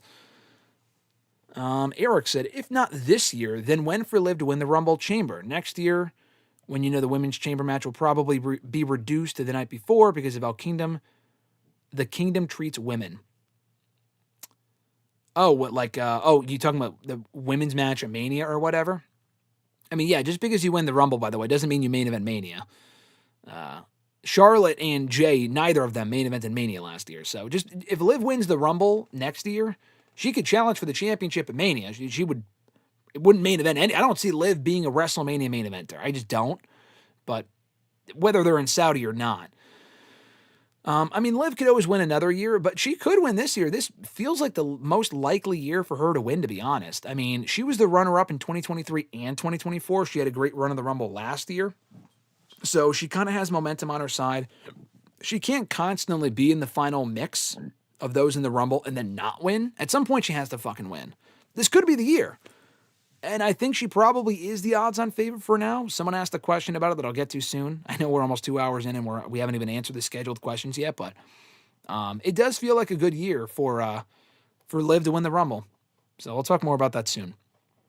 Bo Quinvy is all elite, Richie says. Evidently, I mean, we haven't heard of him, but I feel like Meltzer said Bo Quinvy must be all elite. Must be one of the Grandes. I agree, Freak. Must be one of the Grandes. They were a pretty popular team in Deadlock Pro Wrestling. The team that was in the tag title match, or Bo Quinvy? Bo Quinvy or fucking someone that you mentioned, Grunt?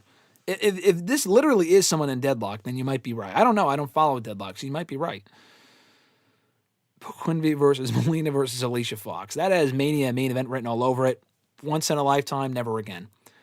Jake Doyle, I think you mean Fernando, is a classic police officer name. Hey, listen, it's better than Jake Something. Jake Something sucked. Jake Something himself is great. Jake Something as a name always sucked. It was because he was like not with Cody Deaner anymore, and he didn't have he didn't have a last name, so it was Jake Something. And that was literally his name, Jake Something. I'm like, that's just fucking stupid. So if he's going to go by Jake Doyle, whatever his name is, then that's better. That's much better than Jake Something, I'll tell you that much. Where are the Creeds? They were backstage last week. I mean, I'm not saying it as a joke. They were literally in the background while the Grandes were making their entrance on Raw last night. So they've been showing them in the background recently. They haven't wrestled on Raw in forever. But I feel like at this point, they're just waiting for Gable to be back, and they're probably going to feud to the Grandes. Who the babyface in that program would be, I don't know. I don't really know why anyone would really give a shit. The Grande stuff at this point is just awful. But they're probably just waiting for Gable to come back, and because they were with Ivy Nile too, looking at the Grandes. So that tells me that they're probably on their way that Gable's going to be back soon. They're probably going to do a feud on the road to WrestleMania. Not at Mania. That's not a Mania match. But they'll probably kill time with it on the road to WrestleMania by having the two factions feud. Bon Quivi must be one of the new creeds. Very possible, Richie. Very possible. Did Alexis and I watch the Golden Globes? And yes, Daniel, you guys did break me. Let's see. Did we watch the Golden Globes? No. I would probably watch. There's a better chance Caesar Quinvy Ziegler. Yeah, Caesar Bon Quivi Ziegler sounds like a name brought out of a fucking name generator 10 years ago, or 15 years ago, if you were on NXT season 3 with Eli Cottonwood. That sounds like that sounds like one of those name generators from NXT season 2 with Eli Cottonwood. But yeah, no, we didn't watch the Golden Globes. We watched the Emmys or the Oscars last year, I think. I don't really watch those return show, the award shows, but maybe. Yeah, maybe I'll watch the Oscars. I didn't watch the Golden Globes. I didn't really have any interest. Usually I'll just catch the results online. Grunt said, I can't help but think of The Mask whenever I hear Doyle. I know you're a big Jim Carrey fan. I don't think I've seen The Mask, and I've seen parts of it. Well, I have seen parts of it. I think I saw The Mask Returns. I didn't like it. You know, I like Jim Carrey movies. There's a lot of Jim Carrey movies I do enjoy, like Liar Liar. The Man on the Moon movie with him about as Andy Kaufman was very good. Obviously, The Grinch, my favorite Jim Carrey movie. Bruce Almighty. Yes Man was okay. There's a lot of Jim Carrey movies I like. That's not actually among them. I'm not really a big fan of that movie. Dumb and Dumber, I think I've seen. Thought it was kind of stupid. Something about Mary, he's not in that movie. That's Ben Stiller. But there's definitely another... The Truman Show, obviously. You know, that's a great movie, too. But yeah, The Mask is not actually among my favorite Jim Carrey movies, to be honest with you. And I don't know how you pronounce your name. I apologize. But the question was, or the comment was, 2023 and 2024, the Fed. Honestly, if you start your question with the Fed, you immediately lose credibility in my book, because why the fuck are we calling it the Fed in 2026? It's just ridiculous. 2025, it became Return to Past, Return Cameo. But you will only realize that we are right too late. Going to be existential for WWE. They had ascendancy, and then 2025 occurred. That is a very oddly worded question there. It'll be existential for WWE? You mean essential. I don't know, existential. They're not having a fucking existential crisis. And they're going to have ascendancy. They had ascendancy. You sound like you're prophesizing the end of the world. You sound like you're reading from the book of Doomsday for WWE. Fernando said, how do you see Jacob Fatu fitting into the main event picture on SmackDown? I think he'll fit in just fine. That's where he was headed before he got hurt or had the dental surgery or whatever late last year. I think you'll be a fine fit alongside Cody, Drew, whoever else they have in that main event scene going forward. He's needed in that main event scene. It's been Cody and Drew, just them, for the last 6 fucking months, it feels like. Hopefully you have Orton in the mix as well. Not with Orton and Drew specifically. I don't really care about that match at this point. But, having him in that mix against Drew and against Cody, I like that. And Drew or Jacob and Orton at some point would also be great to see as well. Richie said, the sheer willpower it's taking me to hold my laughter under my desk is insane. Hey, that's what these streams are all about. Trying to break me and everyone else watching. Let's see. I feel like some of these accounts I feel like are the same people. If they're different people, that's great. The Mask Returns, Uno, Vent Molina. What the fuck? Just watch The Mask. It is so iconic. Yeah, no, I mean, I think I've seen parts of The Mask. I've watched The Mask Returns. I think I've seen parts of The Mask. I don't really like it. I just don't like... Jim Carrey's acting is very hit or miss for me. I also like him in Sonic. That was another thing. I know that was a question from later on. I'm backtracking here. But Mitch Gov said, Liv trends on 87,000 tweets at a Stranger Things premiere and has to pull up with a creative of 7 who think it is 2019 still awful product. Interesting. So you really do want Liv to win the Royal Rumble. I mean, she might. If she does, you'll be very happy. And you also said JCW might be infinitely better than current WWE. Well, I haven't seen the product. I'm just going to assume it's not good, but you're telling me it's better than WWE? That is very interesting. Let me backtrack a little bit. Those questions were from later on. There's just a lot of random accounts I've never seen before that I'm just reading these questions from or comments from. Yeah, Richie is hilarious. I agree. Bon Quivy Richie? Bon Quivy Rahi? Yeah, what the fuck is that? Rivy? Bon Quivy Rivy. Jesus Christ. Nathaniel said, do you think Christian Cage is a heel or still a babyface? And are you okay that Copeland and Cage is a babyface team and not heel? Yeah, I mean, they make more sense as a babyface team. I don't think AEW fans are going to boo them in 2026. They're a legend team. They're not going to get booed. We learned that when Edge was in WWE. Even as a heel, he didn't really get booed all that well. Daniel said, yeah, Pops love the rant. Okay, glad to hear it. But yeah, with Christian, I think he's kind of in between. He acts like a heel, but he's a babyface and teaming with Copeland or Edge. Or he's back to Adam Copeland now, and he's not Cope anymore, thank God. But yeah, I think he can kind of be whatever you want him to be, but we haven't seen him since Copeland took time off. It's not like we've seen Christian in the interim. They just didn't really have anything for Christian while Copeland was gone, so Christian's been fucking gone too, which is kind of a waste, but hopefully they're back extremely soon. Richie said, seeing me break on stream is so damn entertaining. Well, Richie, you're very much responsible for that, so I appreciate it. Yeah, edition 634 next week will be... correction. Who is Love Ziggler and Bon Quivy? Hashtag AskCutie634. Jesus Christ. Oh my God. That might have to be next week's stream in order to, if we can get Tyreek in here to ask these or answer these questions rather, that might be the only way we can ever have him address the elephant in the room of who the fuck is Love Ziggler and who the fuck is Bon Quivy. Add that to the memes list, by the way. Bon Quivy might have just become the new Love Ziggler. God. Bookmark this episode, 633. You could do so by liking the video, by the way. That would be greatly appreciated. Anyway, Freak said, where do you think Jeff Hardy's career would be if he had his head on straight the whole time? I think he would have achieved more for longer. I also don't know if he would have left WWE in 09. I feel like he would have been there. Hold on. My thing said disconnected. It should still be fine. If it's not, please let me know.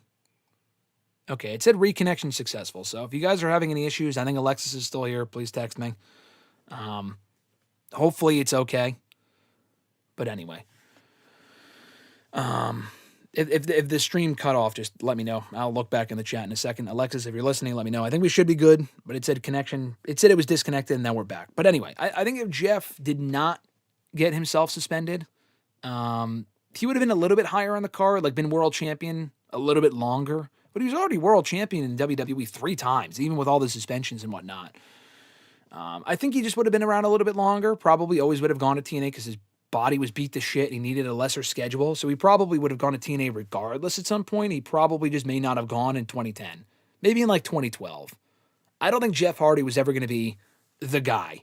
Like, I think people have this in their heads that Jeff Hardy would have been like the next John Cena. I think Jeff Hardy has said that as well. I love Jeff. Jeff is just not that guy.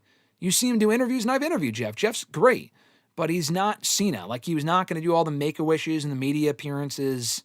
It probably would have honestly driven him to drink even more. I'm just being completely serious. Like, the commitments that you have to, like, commit yourself to be that guy, I don't think Jeff Hardy was suitable for that spot. I think CM Punk was a better fit for that spot. There were a couple other people that would have been a better fit for that spot than Jeff Hardy.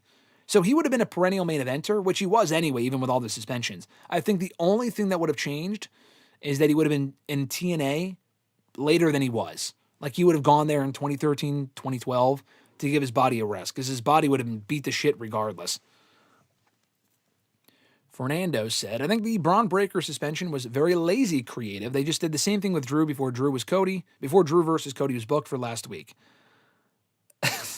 Oh, God.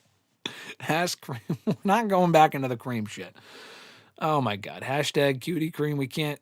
Come on. Richie and Alexis, you guys are killing me. I have to almost ignore your guys' chats because it's going to get me very off track. But if you don't know the lore of Cream and Gwen M, you got to go back several streams. I explained that a few months ago. But when I give my name to like certain food restaurants and shit and they ask for a name, they think I said Gwen M one time for some reason. I don't know why. I said Graham and they thought I said Gwen. Very strange. And then one time they thought I said Cream. Trying to clock you. These are the I'll go back to the Alexis's hold on. I got to go back. Hold on. The bots are trying to come back, but I'll look at I'll go back to those people in a second. Thank you, Alexis, for the heads up. Yeah, the Bron Breakker suspension, by the way, yes, it was exactly done like Drew McIntyre. It was they just did that with Drew. It is kind of lazy. They did the exact same thing.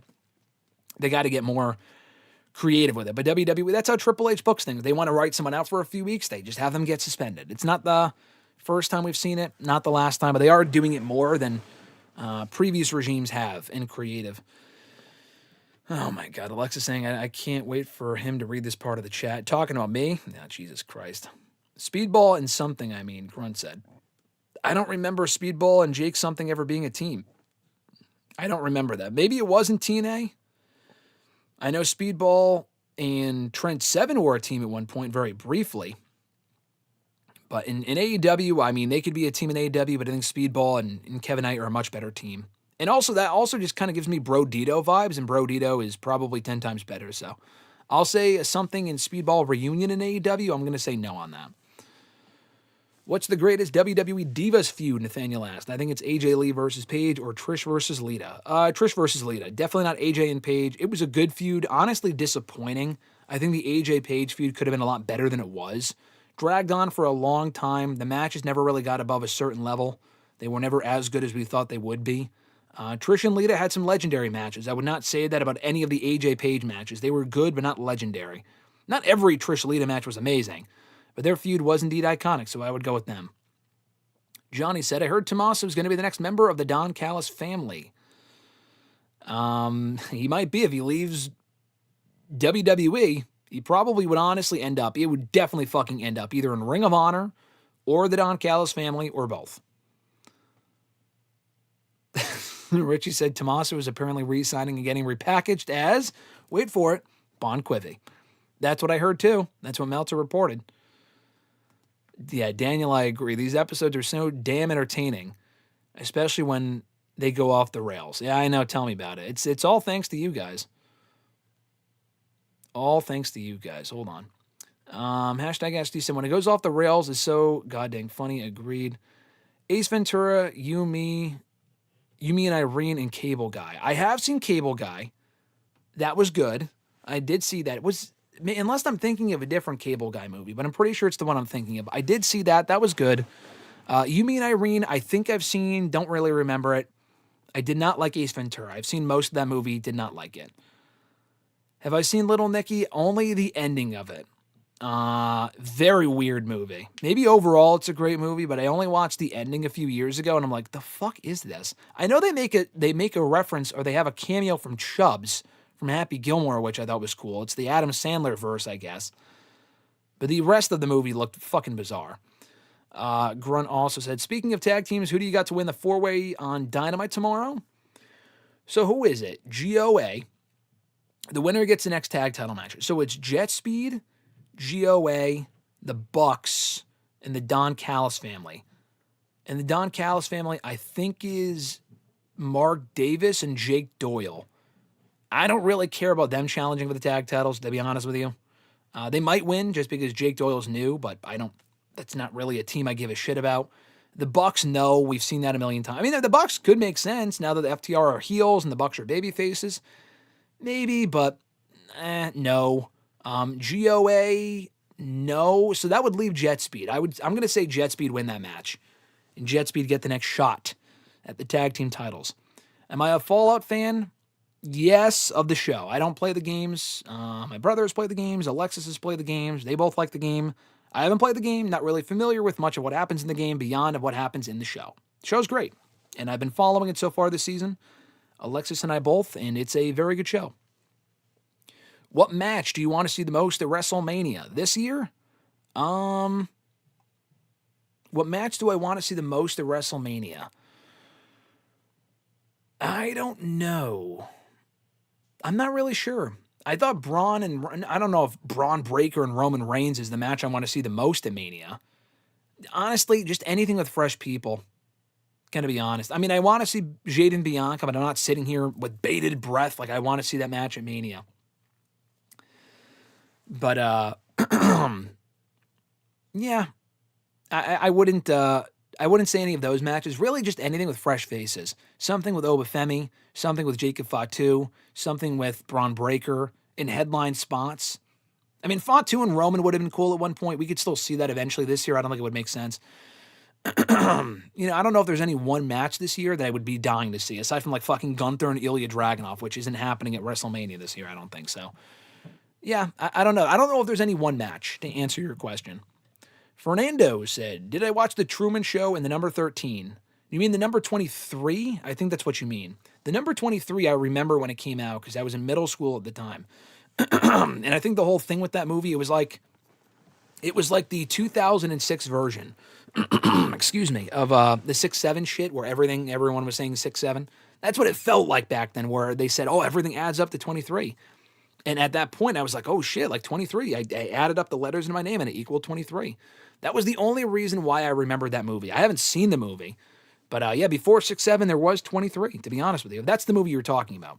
Unless there's another movie called Number 13 that I haven't seen. The Truman Show I have seen. I mentioned that.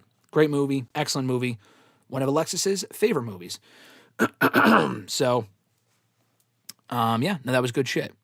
Existential. Look into the meaning. You are so, so bad. No. Existential? No. Again, why are we... It doesn't make sense within the context that you're using that word. But he also said, Vent Molina, to go back to what they said. We call the Fed affectionately. You are so out of the loop. What the fuck? We want what we had in 2023 and 2020. Well, first of all, to call it the Fed affectionately is just stupid. You sound dumb. You don't have to like what the company's doing. I'm not saying I'm loving everything that they've done, because you're also saying what we had in 2023 and 2024, even 2022. How are you not admitting what has occurred from 2025 on? Well, Venti Molina, I actually have on this stream and every other stream for the last God knows how long now, shitting on the creative of this company, highlighting the bad, but also acknowledging the good that they've done as well. But I said literally when we did our show last week, the week before, you're clearly just a fucking idiot. And having not watched the content and not realizing what you're saying and who you're talking to. Clearly, this is the first stream that you've turned into, or the first time you've chimed in here in the chat, or whatever the fuck.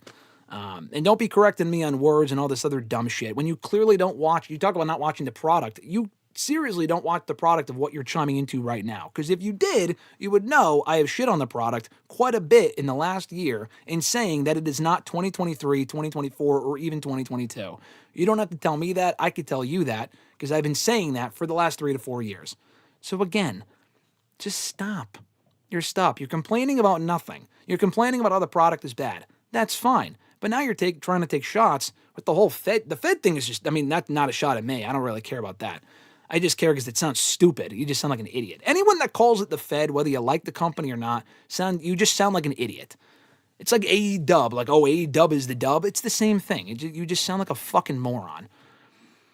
But yeah, no. Again, if you watched any of these streams or anything that we've ever talked about on these streams, you would know that I've talked about the good, the bad, and the ugly of this company and AEW and every other company I cover. But you just want to come on here and take a shit and try to poop on our parade when we're trying to have fun here for some reason. I have no idea why. But again, they had ascendancy in 2025. What are you, fucking Keith Lee from 2020? Brother, get a fucking dictionary and just speak normally. Jesus Christ, what a moron. Let me backtrack a little bit here. Venti Molina just wasting our time with his dumb shit. If you want to say the product's bad, that's totally fine. But, I mean, to come in here with receipts. I mean, where did I ever say that that the company was great in 2025 or 2026? That just doesn't make sense.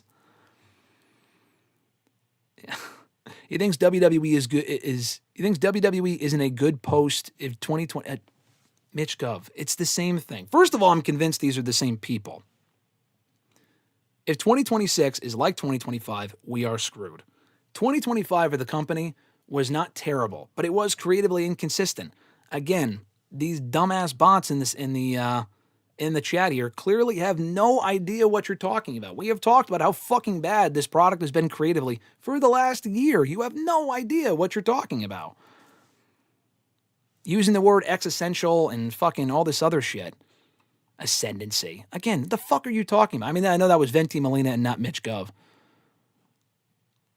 You've commented 7 times today.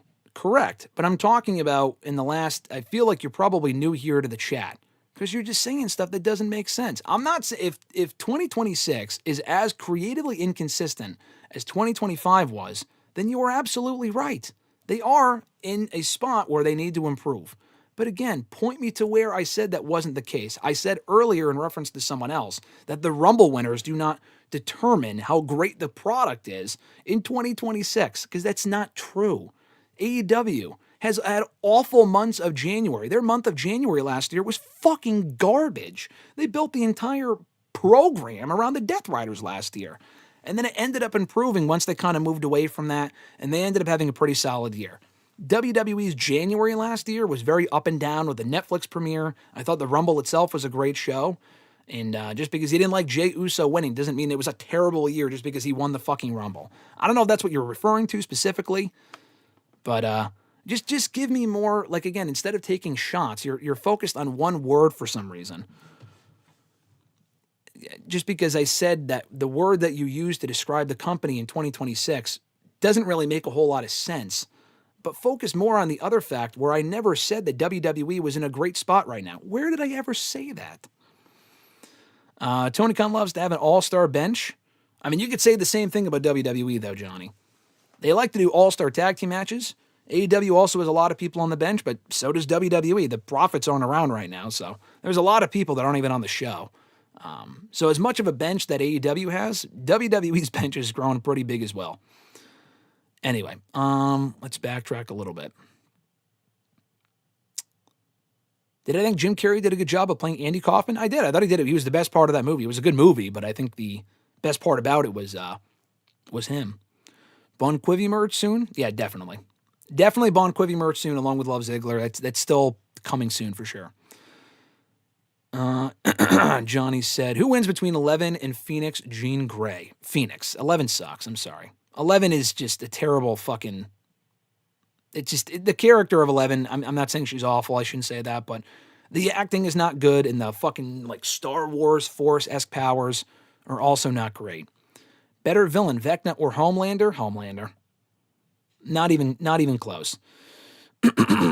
It's obviously Homelander. Vecna, that was very cool. He had aura about him in that 4th season, and I thought in the 5th season he was booked, quote-unquote, well, but Homelander is just he has much more layers to him, I would argue, and the Homelander character is awesome. So, Vecna's not awful, but I would go with Homelander. We also know what happened to Vecna. We don't know what's going to happen to Homelander yet because the show's not over, so Homelander also has that advantage going forward as well. Homelander's also been in 5 seasons of The Boys, and Vecna was only really in, like, the last 2 seasons of Stranger Things. So more time for Homelander and more of a chance to kind of develop the character.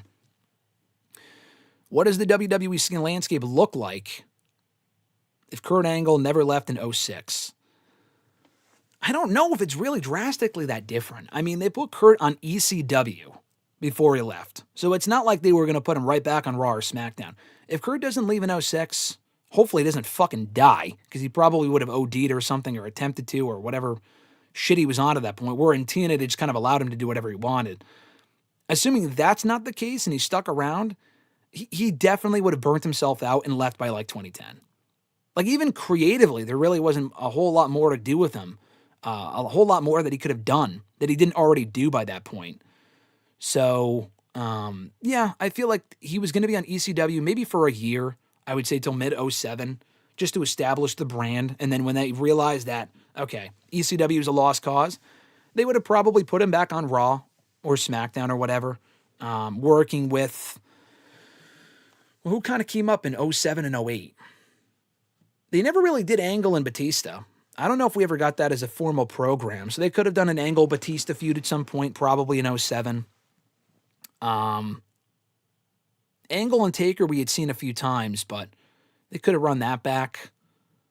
In 07, it was all about Cena. We already saw Angle and Cena a lot in 05. So they weren't going to do that again. I don't know who else was really new at that point. Maybe just the mid-carders on SmackDown, like Mr. Kennedy, who we ended up working with in TNA. You could have done him and Umaga, with Umaga as the heel, Angle as the babyface, MVP. I feel like he really just would have been a utility player, to be honest with you. I don't think WWE is drastically different with Kurt Angle around in 06, 07, 08. He probably would have been burnt out and gone when his contract was next up a few years later, whether it be for his personal issues or not. Assuming he did not have personal problems, I don't know. Like in this alternate universe in which you're discussing. Fernando said, if you and Alexis and RJ were the final three in the Royal Rumble, who are you teaming with to eliminate the other? That's a good question. It's going to get me in trouble regardless. I feel like RJ would be a real tough son of a bitch to eliminate, so it would have to be Alexis and I teaming up. Alexis would also be tough to eliminate, but I feel like she would just I feel like she would go into beast mode and just completely kill both of us. She would probably win the whole thing.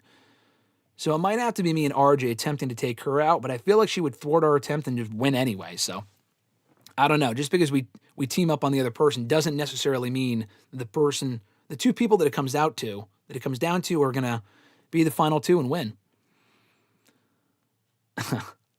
Yeah, Richie said, we're not a bunch of WWE bootlickers here. I myself stopped watching after Cena retired because 2025 was not their best year creatively. I mean, brother, we talk about literally every single week we talk about how some of the things they're doing wrong. I will also argue when they're doing some stuff right. I said that on the show last week, coming off the Raw Netflix premiere. Yeah, Daniel said, I'm arguing with nothing. I guess so, Richie, you're right. But Daniel also said, Graham definitely calls out shitty booking all the time. I don't know what this person's talking about.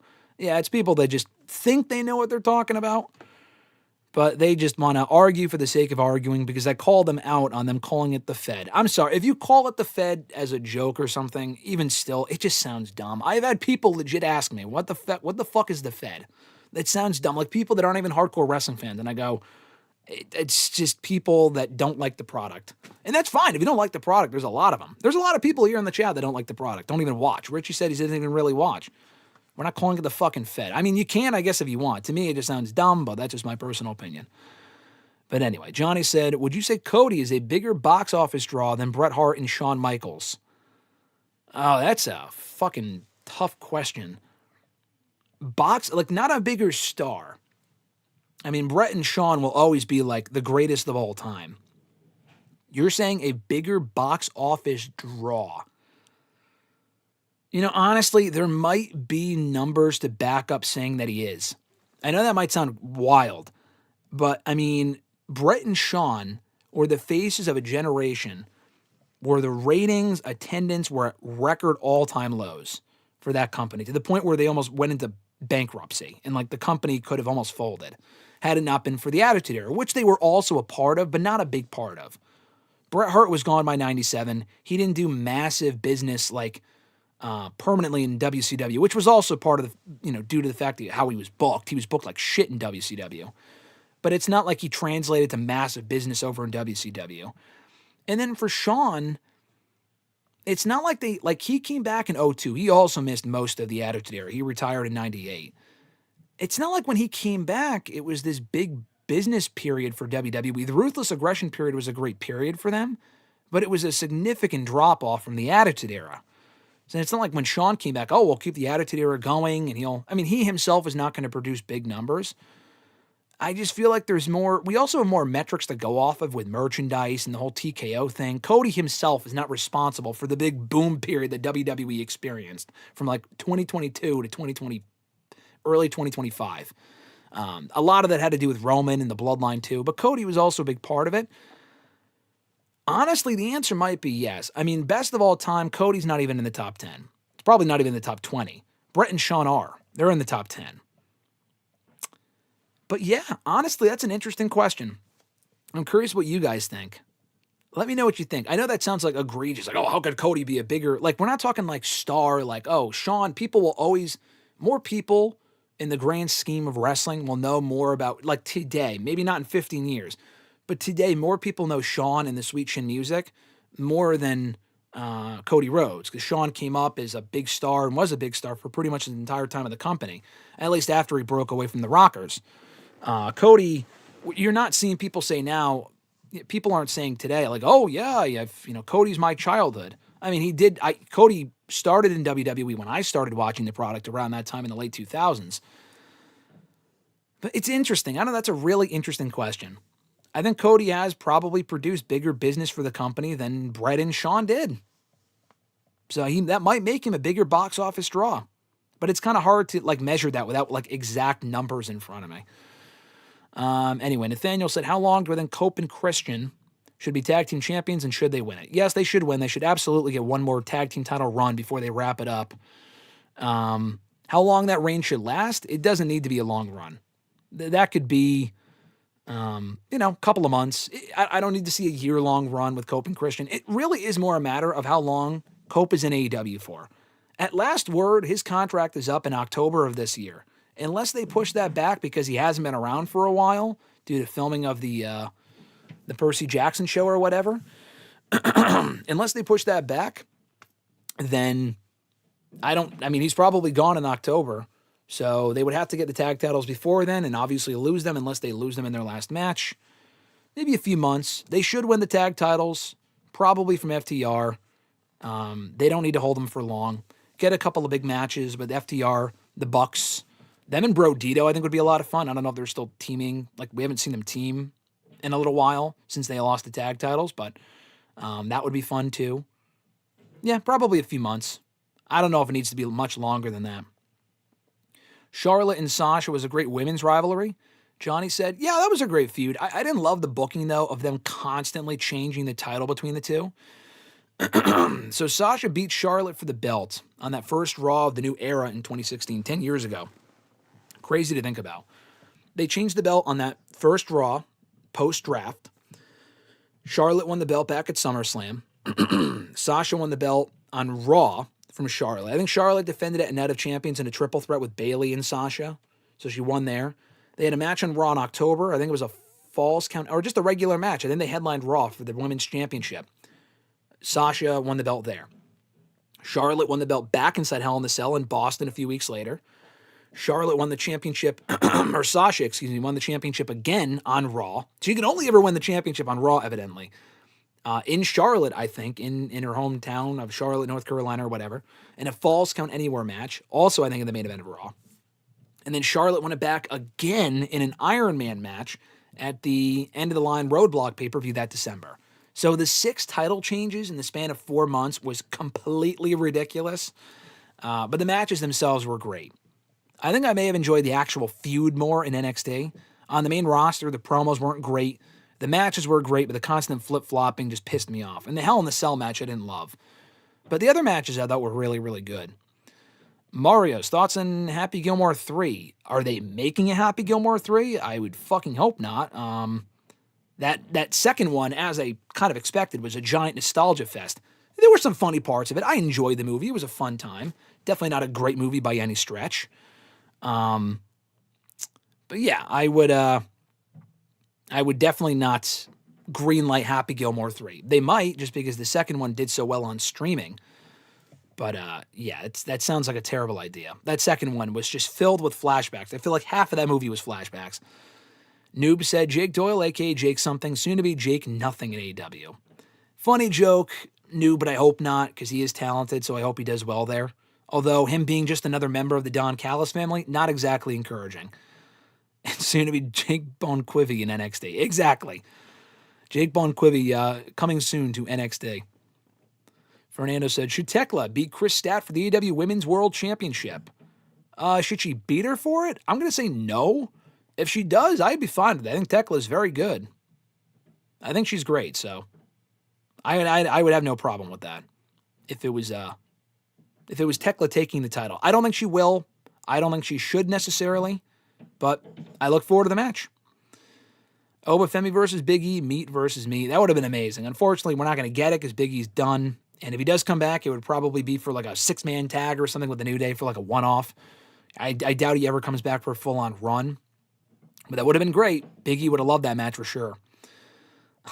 Jim Carrey in 6'7". Yeah, exactly. Richie. Eric said, I saw Marty Supreme and Housemaid, both really good movies. Yeah, I heard from someone yesterday, actually. I think it was my brother. Someone told me they saw Marty Supreme and said they really liked it. Housemaid, I also heard was good. Sydney Sweeney, not exactly the most, what's the word? What's the word I'm looking for? Not versatile. Dynamic actor, I think is the word I'm looking for. But I heard that movie was good. Amanda Seyfried's a much better actor, and usually what she's in is good, so I'm not going to go see either movie. I'm not going to go pay to see either movie. I'll probably just wait till they're on streaming. I would watch them eventually. Not necessarily right now, but eventually perhaps. Let me backtrack a little bit here. Mario saying Graham popping off. I appreciate that. Drag them. This boy's cooking. I'm just seeing all these chats now. They left. I don't think they came back. So the people that were complaining earlier, Mitch Gov and these other fucking Liam, or I don't think it was Liam. It sounds like it was all the same person, just under one burner. But clearly these are people that do not watch the content if they don't know that I've been shitting on WWE. And anything that is shit, we will sit here and shit on it. But I'm also not one of those people that will sit here and tell you WWE is awful. I'm also not one of those people that will sit here and tell you that AEW is awful. I feel like it's fair to praise the positive and highlight the negatives and just hope that all these companies get better. But clearly anyone that says dumb shit like that just doesn't pay attention. When are we getting the next Graham and Alexis stream? Hopefully soon. We will figure something out soon, hopefully soon, to answer that question from Fernando. Let's see. Grunt said, am I the only one who's not convinced that MJF is holding that title until All In, the AEW World title that is? We don't need a big bad to topple every year. I can see him dropping it as early as Revolution, the more likely Dynasty. Yeah, I think he is probably holding it till All In, not necessarily because they need to have a big bad to overcome, but because he has so many potential opponents. So you have Bandito. You could do him and Brody King. They're kind of teasing that simultaneously along with Bandito. Him and Swerve. Him and Hangman one more time. Him and Joe one more time. I mean, Hangman and Joe sound more like TV matches because we've seen them on pay-per-view a bunch in the last few years, but I would do those as TV matches. But still, he has enough opponents to carry him through the summer. So it doesn't have to be All In. MJF doesn't have to hold the championship till July. I think Darby Allin beating him for the belt on that show would probably make sense with Darby Allin winning the Owen Hart Cup. But maybe it's Will Ospreay. Maybe Ospreay's back by then. He wins the tournament and he gets the championship in his home country of England. That would also be fine. That would also likely make sense. I think with MJF, he should honestly hold the championship for a few months because Joe just held the belt for a month. So, I mean, if Bandito won the belt on a shocker, that would be amazing. I'm not going to complain about that. I don't think that's going to happen. He could lose it at Revolution, but I just feel like that would be cutting short a run where he held the belt for over a year the first time. He does not need to hold the belt that long this time. I just think you're cutting short potential matches that he could have. Like if Swerve gets the belt back, who are you having him work with? Unless there's people lined up to face Swerve, and I like Swerve, and he should get the belt back at some point, then I would keep the belt on MJF. I just also think I would rather see the belt on Darby than Swerve, and Swerve is a more main event guy to me. But Darby, I think that story is to be told with him finally winning the championship. Doesn't have to hold it for long, but I think there's a story there with him and MJF specifically, with Darby beating him specifically for that belt. A bunch of bozos? Yeah, exactly. And the fact they all came in at one time, too, tells you it's probably all the same fucking person on different tabs under different accounts. And if it's not, that's fine, but it just sounded like they were all trying to drag me for something I never actually said. You know, I think they got mad because I called them out on WWE, them calling WWE the Fed, like I said, or the existential. Like, the fuck are you talking about? Who the fuck talks like that? Who the fuck says WWE will be in an existential year? WWE had ascendancy in 2024. Who the fuck talks like that? Unless you're prophesizing the end of the world. You just sound like a moron. So I think because I called them out on sounding overly dramatic for no reason, they got mad and started assuming things that I never actually said. And now they're no longer here. If they would like to come back and debate me on this, we could totally debate on this. There's really nothing to debate because I think we're in agreement that WWE has an important year coming up creatively to kind of win back that goodwill. We are in agreement on that. I don't know where they started coming up with this bullshit that I think WWE's in a great spot right now. What a fucking bunch of idiots. I think they were also just mad that I said that the Rumble does not actually dictate what the rest of the year looks like. That's like saying, oh, Wrestle Kingdom sucked. The rest of the year is going to be terrible for New Japan. No, not necessarily. Mania could be amazing and the rest of the year could suck. I mean, that happens all the time. Anyway, let's see. Oh, God. Richie, I am afraid to even read that comment. That I blanked all over them. You can go back and read the chat for yourself. I almost don't even want to read that. But thank you for the chat, Richie. Nathaniel said, do you hope OG Jean Grey returns in Avengers Doomsday? Yes, I do. Do I think she will? Pretty likely, honestly. I know she wasn't announced, but I think there's a decent chance. I saw a rumor that she probably will be in it, and I would believe that. I saw Dark Phoenix in theaters. Have you seen it, and did you like it? I'm sorry that you saw that in theaters, Nathaniel. That movie was not good. Yeah, we watched it last year. We rewatched and watched all the X-Men movies leading up to Deadpool and Wolverine, or I guess a year and a half ago at this point. Kind of crazy it's been that long. But anyway, no, did not like it. Not a good movie. Waste of time. It was after like the Fox merger already went through, so they clearly didn't give a fuck about that movie. That and New Mutants were both garbage. So no, I did not like it, but they should bring back. I mean, Jean Grey, that like the OG Jean Grey is not even in that movie. That's like the newer Jean Grey from the prequel movies. Who wins, Optimus Prime or Thanos? I'm going Thanos. I've never really been a big Transformers fan, so I'm going Thanos on that one. Johnny said, matches I would do at Mania. Punk versus Cody. Okay, I like that. Gunther and Roman. I don't know how that would make sense, but I do like the match. Usos and Lucha Bros. Love that. Femi and Brock. Love that. Carmelo versus Priest. That's good. I would probably do Mello and Trick for the U.S. title personally. And Dominic versus Finn. Yeah, I like that. All of those matches sound good to me. Overall, that sounds like a great card. The matches have to make sense, but I like that card. Fernando said, do you think AMC and TNA will have a happy marriage? He asked. Hopefully. I mean, you never know with this stuff. Sometimes the relationship starts out strong, but then they ended up they're unhappy a year in and they end up dumping the program if they have like a year out clause. That could happen with TNA. Like where they get signed to the AMC, where they sign for 3 years, but they have an out clause for a year and AMC dumps them. Very possible. We can't discredit that possibility. Netflix and WWE, I think they signed a 10-year deal with a 5-year out clause. I would be shocked if Raw is still on Netflix at the 5-year mark, after that 5-year mark. I think Netflix dumps them. I mean, they're working well together now. I don't think it's all happy and joyous in a couple years when the ratings and viewership continue to probably decline. So I think Raw will probably be looking for a new home come 2029. But just my personal opinion. Or 2030, I guess. Because that's when the 5-year out clause would be. Because it started on Netflix last year. Anyway, do I think Punk was pushing to get Bron over, but they said no? Good question. I could see that. I don't know if he was saying that Bron should have won. I have no idea. I mean, we did hear with the Cody and Drew thing that they were both pushing for Drew to win. I could see Punk wanted to put over Bron, but maybe he was also convinced, like, hey, we're not going to put the belt on Bron now, but we're going to wait till Mania. And Punk is like, okay, I guess that makes sense. So I don't know what happened behind the scenes. I could see that being a possibility. Do I think that happened? No. Punk was probably just convinced that, okay. I mean, I think he wants to put over new talent. I have no doubt about that. He might just be like of the mindset of Triple H and all these other people. We'll wait till Mania. I say why wait? Why delay the inevitable? But they might have different ideas depending on how that whole thing plays out. We'll see. Alexis said she's flattered. Daniel said could have gotten a Punk Angle program. Yeah.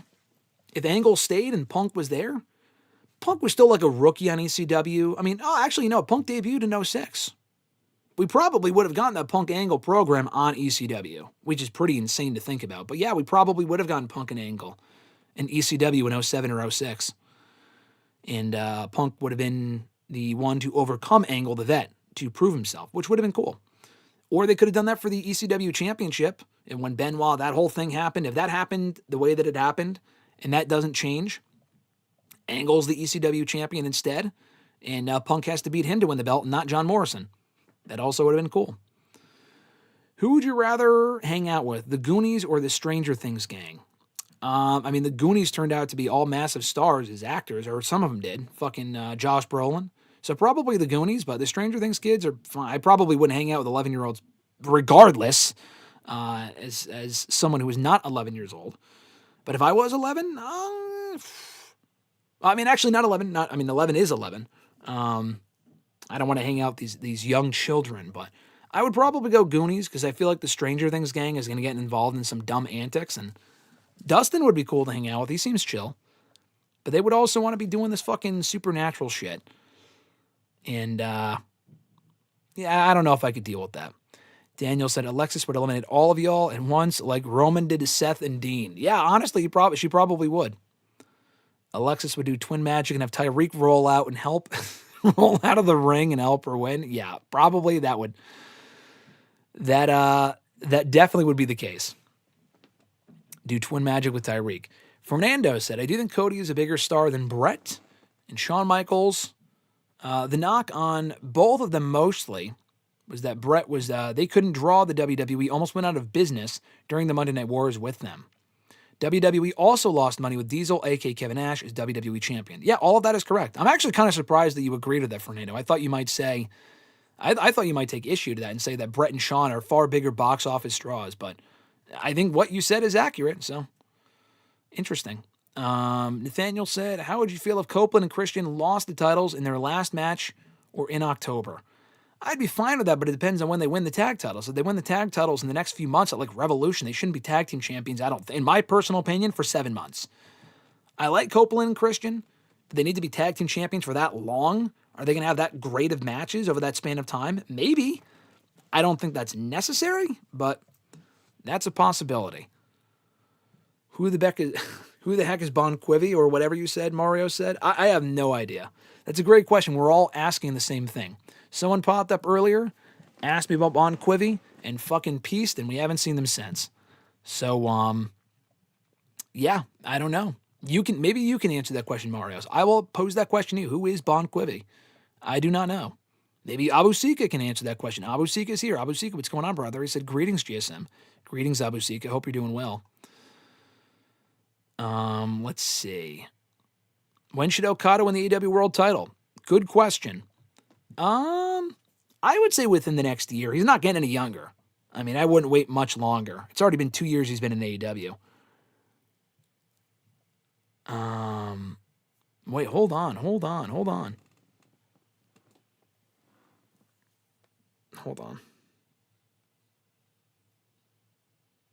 Yeah, I'm looking at the text that was sent to us that Alexis and I got a group chat.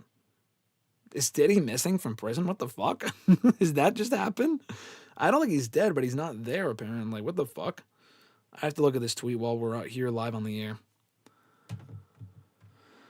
I gotta let that load. Anyway, I must have scared them off. Yeah, Daniel, I must have scared them off. Yeah, Diddy's reportedly missing from prison. How the fuck does that happen? That is crazy. Is that true? Is that a real tweet I just saw? That's insane. That is crazy. I hear Dakota Johnson's going to be in Avengers Doomsday and Secret Wars as Madam Web. I have not heard that, nor should she be. That character, her portrayal of that character was fucking terrible. That movie sucked. So I would hope not. I would hope not, Johnny. That would be awful. And no one would even know who she is because no one saw the movie aside from me anyway. Sydney Sweeney should be in Spider-Man Brand New Day. No, she should not. I honestly didn't think she was that bad in the Madam Web movie, but I don't think Brand New Day, with all the people that are rumored to be in that movie, I don't think she necessarily needs to be in it as well. Johnny said, Darby Allin winning with a headlock takeover. Yeah, that would make the most sense. That's the story to tell, I think, with him beating MJF with a headlock takeover, given their history from 5 years ago. With all the call-ups from NXT, which of the young talent do you see filling the void on NXT? Good question. It'll probably be a lot of Evolve talent. I saw that new person that they were promoting on NXT last week, the guy with the mask. I think he's French, actually. He seems like he's got potential, so that's pretty cool. Other than him, I legit have no idea. I mean, Tony D'Angelo is not that guy. They have Ricky and Ethan for now before they get called up as they deserve to be. It'll probably just be a lot of Evolve people. I don't think that... I like Shiloh Hill. I think Shiloh Hill has potential. I like Tavion Heights. Josh Briggs fucking bores me. Jasper Troy is okay. They don't really have a lot of depth in that men's division in NXT. So legitimately, I don't know who's going to step up. The Varsity Project from Evolve has potential. They could add a lot to the tag team division, I think. Beyond that, I'm not really sure. Johnny said, was Bret Hart in WCW the worst mismanagement of a superstar? If it's not number one, it would be far up there. His mismanagement was coming off the Montreal Screwjob of all things, one of the most controversial and talked about wrestling developments of all time. They completely dropped the ball with Bret Hart in WCW. How much faith do you have in Theory's recent major push? Not a lot. I've said that recently. What we've seen so far has been fine, but I said this before he even came back to TV. They're going to have to do a lot to convince me that they can get him back on track. And it has nothing to do with Theory himself, who I think is great and does have potential. I am convinced with the way that he's been booked for the last 3 to 4 years that they just do not see him as a top guy. They don't see him beyond a certain level, beyond just the stepping stone, as a guy who can enter these matches and probably get pinned. Now, that it hasn't happened yet, but I'm hoping it won't, but I'm fearing that's where it's going. So I don't have a lot of faith in Theory's renewed push. The new theme song is amazing. His new theme is a fucking banger, like Maven level, like levels of amazing theme. Like, that's how great that song is. I still don't have a lot of faith in his push. And nothing they've done so far has been able to convince me otherwise. Johnny says, the OG Jean Grey should interact with Sophie Turner in the movie. Who's Sophie Turner? I don't remember. I don't remember who Sophie Turner is or where she's from. That name sounds familiar, though. Nathaniel said, was Dark Phoenix bad because Jean Grey died, although I still think she lived? No, it wasn't bad because she died. It was just not a good movie. It was just bad because it was bad. It just was not entertaining. It was not interesting. It was just didn't lead anywhere. Wasn't going to lead anywhere. It was just kind of a waste of a movie. And then also they've done, like, I feel like with the Dark Phoenix story, they've never really done it right. Like, even in X3, it wasn't really all that well done. I've seen it in the comic book or the animated show from a few decades ago. It was done well in the cartoon show, but in the movies, the Dark Phoenix stuff is never really done well for whatever reason. OG Mystique should interact with Jennifer Lawrence. That would be cool. If Jennifer Lawrence is in it, I don't think she is. I don't feel like any of the prequel X-Men people will be in the new movies. It would be cool for a one-off. I don't think they get involved, though. Richie says, Raw on Netflix for 10 years, even 5 sounds abysmal. And here's the thing, honestly, I've enjoyed Raw on Netflix. I might be in the minority on that. I feel like it's largely been a good show over the last year. I don't mind them being on Netflix. I just don't think they're going to survive 5 years on Netflix. I think they're going to get booted before then. Grunt says, if Ospreay isn't cleared in time and Darby is the plan, I could see MJF holding it until then for sure. Yeah, no, me too. You say to have him lose it at Revolution or Dynasty, that's fine, but it just would have to make sense. You know, if Darby does it then, if he does it at either one of those shows, that's cool. And then does Darby have a long run with it? Like, they got to have some sort of a plan so they're not just treading water with these people. Speaking of which, Abu Sika asking, is Roman just treading water these days? Yes, he is. He has not been seen since Survivor Series. I don't know if he's going to announce for the Rumble or how that's going to work because we haven't seen him since Survivor Series. I feel like he's going to show up on a Raw before the Rumble, announce himself for the Rumble, be in the Rumble, and then maybe even win it. I mean, I hope not. I'm feeling very essential right now, Graham. Don't be bringing up these big words now on me now, Fernando. You mean existential? That's what you mean. Essential? You mean existential? I mean, I don't even know what the word. What was the? I mean, let me look up. They're gone now, so it doesn't matter. But let's see. Essential.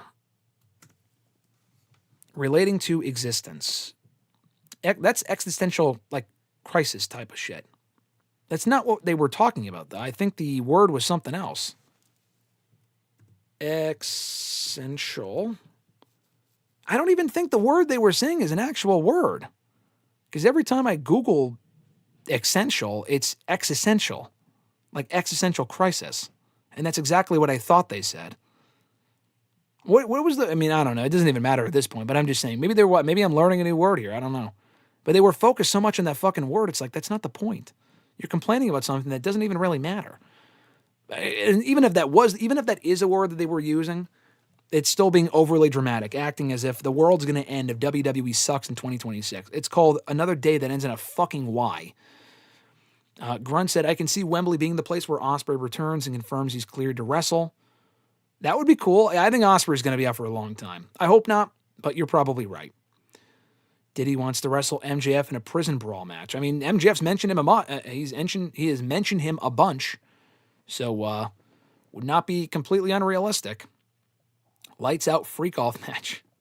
Exactly. Johnny said, I hear Stranger Things 90s is going to have Eleven's mother named 44 and the grandmother named 100. We're just getting all the fucking numbers in here now, I guess. And her dad's name is 6'7". Exactly, Richie. Her dad's name is 6'7". Grunt, my dream scenario is Swerve versus Ospreay with Ospreay winning and Swerve turning back heel after losing his second All-In main event. I like that. I like that a lot. So Swerve takes the title before then. Ospreay then beats him for the belt, and Swerve goes heel. I would like that. I mean, I would have no complaints there. That sounds pretty great. And he also said 2027 for Okada as world champ. Yeah, I agree. It probably won't be this year. He's not getting any younger. I mean, I would go no later than next year. He should have been world champion probably by now. But the way they've been using him, it's gotten better, which is good. Nathaniel said, are you excited for anime Stranger Things? And are you surprised Netflix is making it?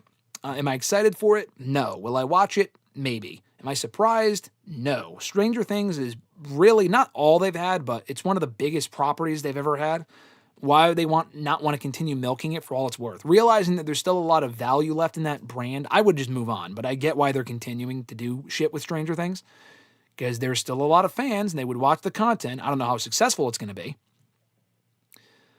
But yeah, we'll see. Abu Sika said, sorry, I have no idea what you mean, Bon Quivy. Bo Quinvy. Bo Quinvy. Of course, everyone knows Bo Quinvy. I mean, Abu Sika, you got here late. You were missing the conversation about Bo Quinvy and his tag team partner, Love Ziggler. Of course. They're the new prospects from Evolve. I think Triple H has signed them to 5-year deals. Fernando said, do you think Bandito will raise his stock as a major star in AEW versus MJF without winning the AEW championship?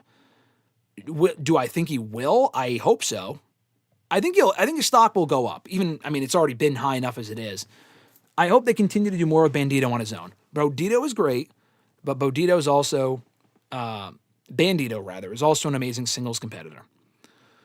I hated Madam Web. I hope none of the cast is in Avengers or the Spider-Man movies. I don't think they will be. I think they just scrapped that shit because it sucked. Richie said, I read an article yesterday that Sony canceled the planned Spider-Woman film and apparently are going to allow Marvel to use more Spider-Man characters, which honestly should have been done already. I mean, I don't know if it's too late at this point. Better late than never, but that should have happened a long time ago. And then Richie also said, Sony found lightning in a bottle with Venom's success and thought they could strike gold by using other characters from the Spider-Man IP that they still own with horrible films and scripts. Yeah, and the funny thing is, I like the Venom movies. They're not cinema at all. They're good. They're decent enough. Those movies are they are cinema compared to Madam Web. Craven also sucked.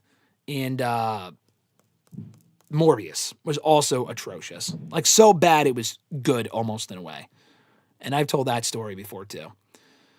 Let's see. Grunt said, I sure hope so. Bandito is in my top 5 in regards to active male wrestlers. So I would love to see him win the AEW world title in the future. Bro, he's one of my top 5 wrestlers, I think, in the world, in any company right now. Bandito is amazing.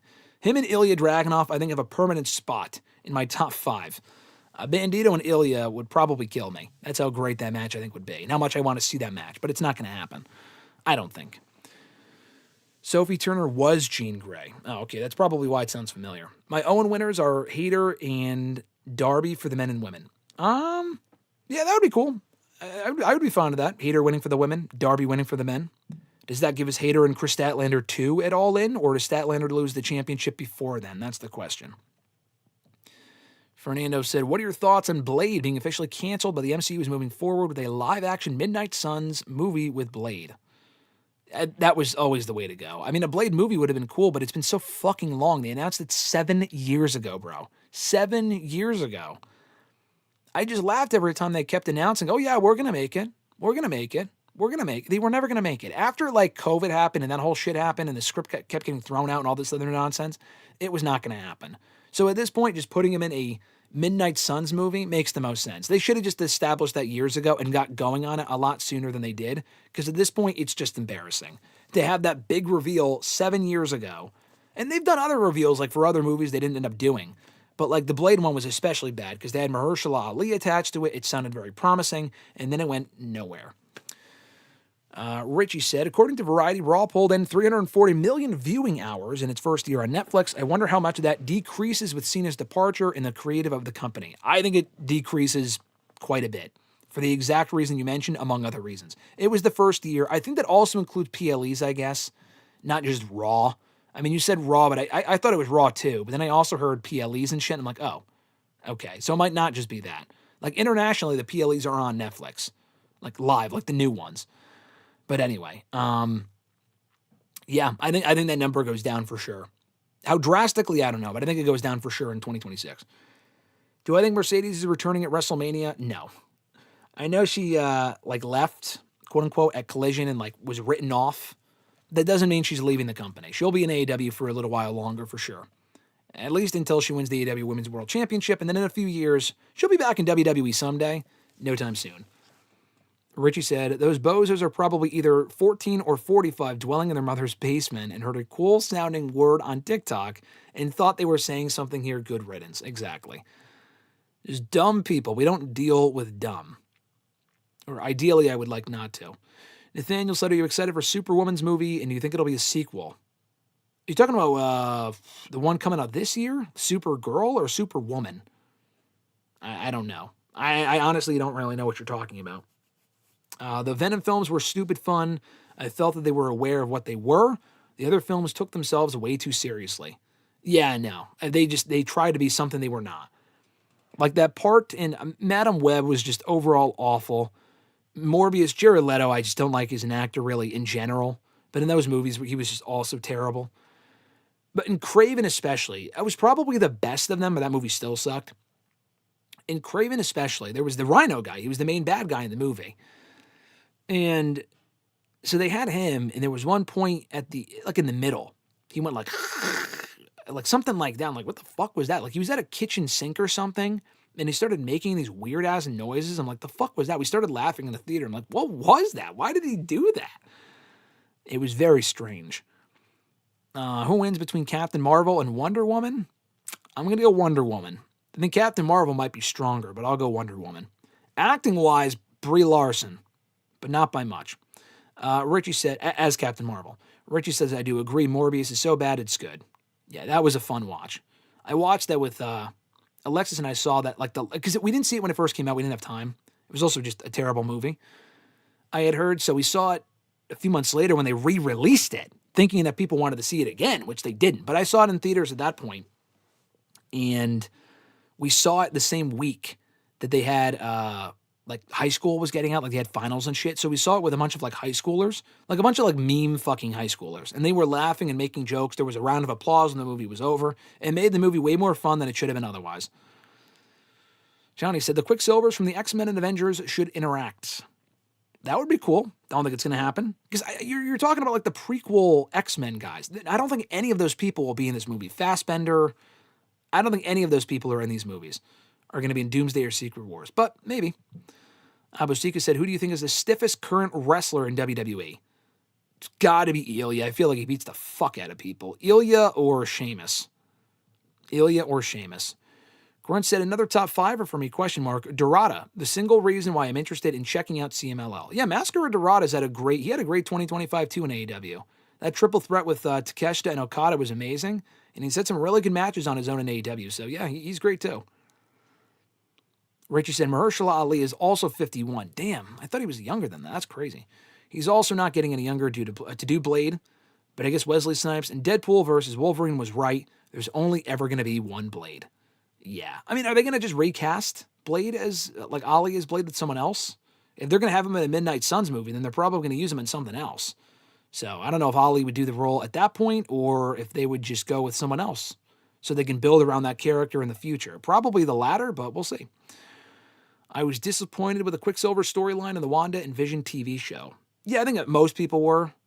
I had not seen the X-Men prequel movies at that point, but even I was disappointed. I actually just recently rewatched WandaVision, and it was, that could have been done better, but it's still a great show.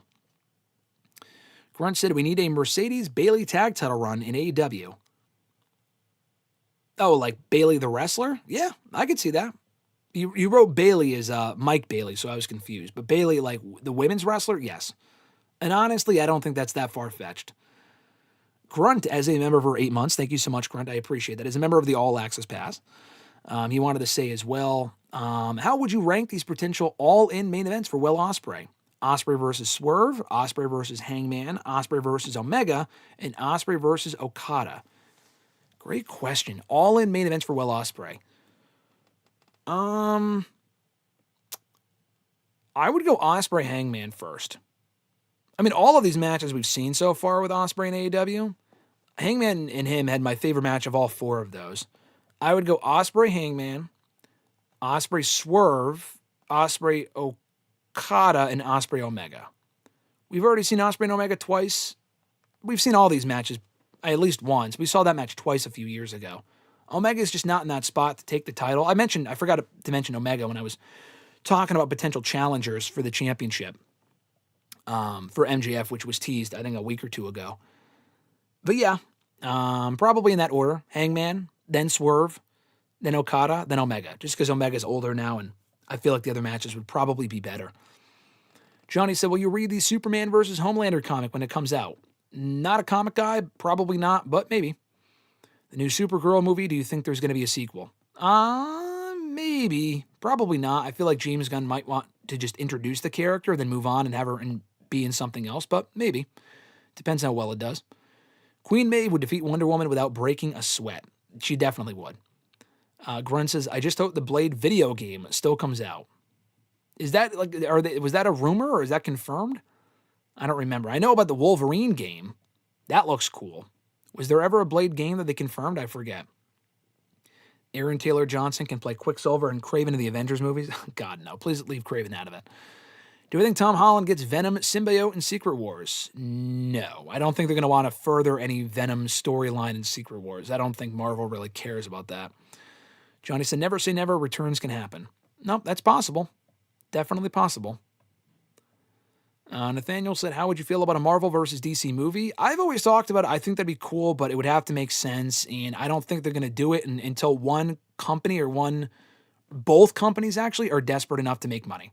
And the superhero stuff is even like worse off than it is now as far as like superhero fatigue. At that point, then they would probably do it. It's still extremely unlikely, and a lot of big companies like Disney and fucking Warner Bros. Would have to work together, which is also probably not going to happen. Creatively, that could be a mess, but I would be lying if I said I wasn't intrigued by that idea. For like a Justice League Avengers movie. Yeah, it would have to make sense. You would also have to establish the DCU first before even thinking about doing that. Who are new opponents I would like to see wrestle Ospreay?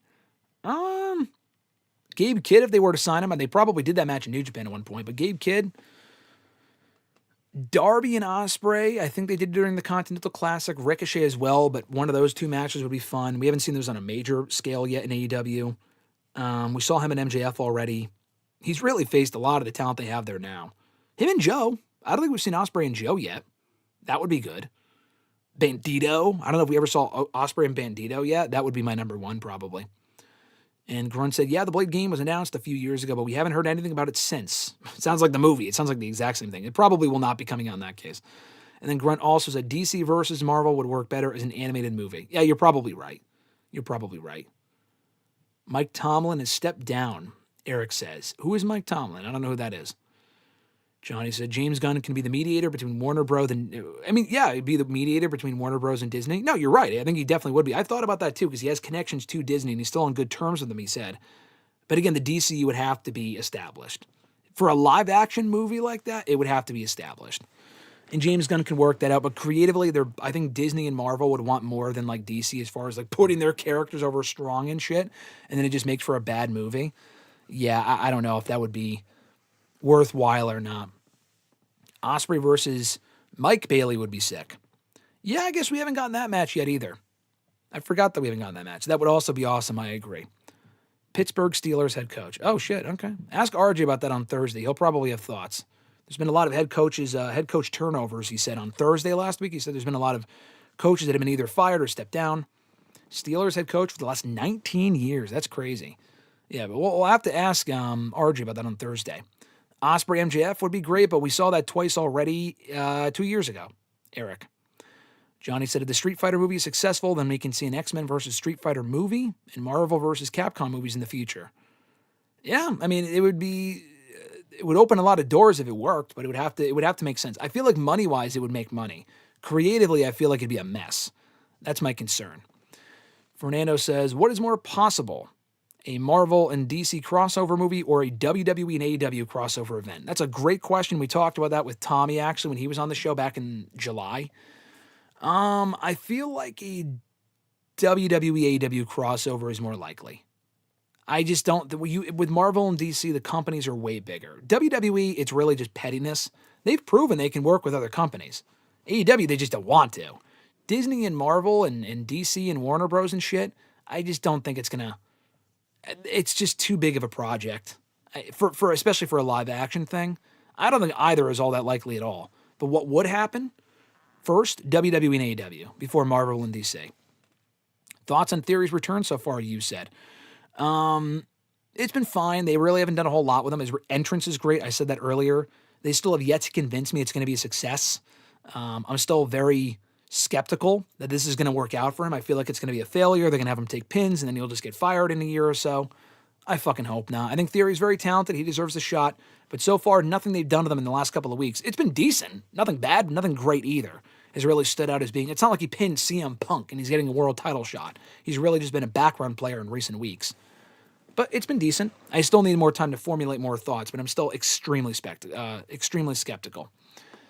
And Grunt said, Marvel and DC 100%, WWE and AEW is never happening. All right, maybe. I think WWE and AEW, if WWE was more desperate, anything's possible at this point. They've proven that. I think it's extremely unlikely, but I feel like it's more doable than Marvel and DC.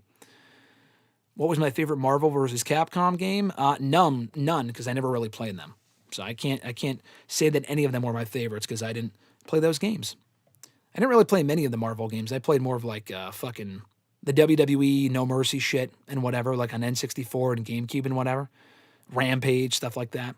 All right, let's go through the scheduled questions here. This has been a very long stream, 2 hours and 45 minutes, which has been great. A lot of fun, but we do got to get going here soon.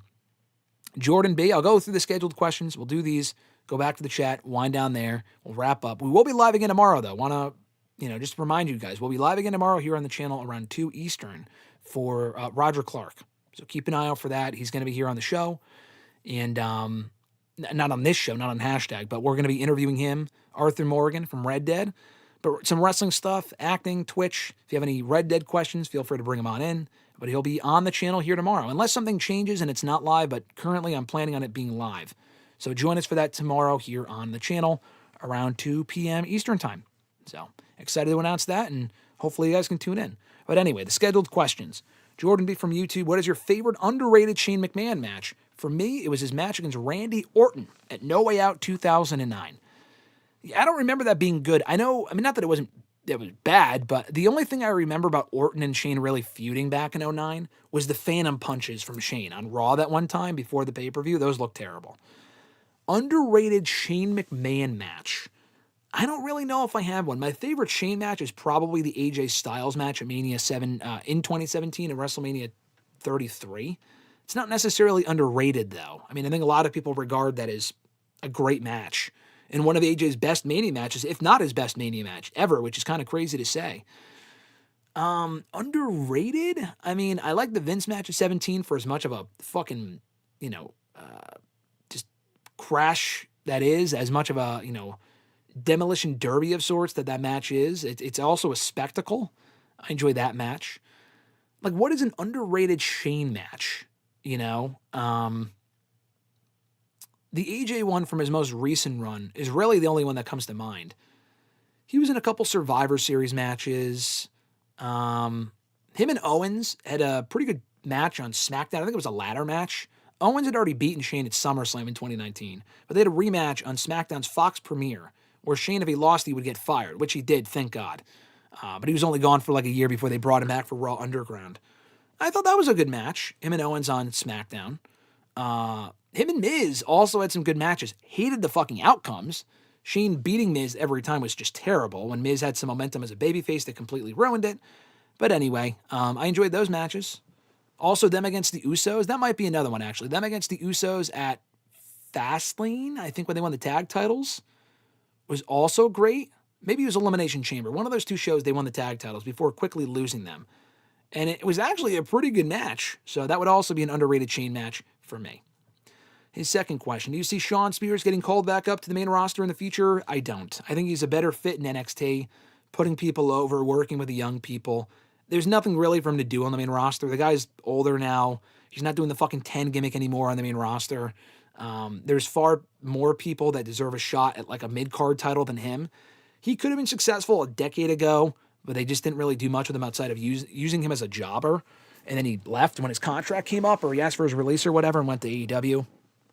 Yeah, I don't see him going back to the main roster, at least not full-time.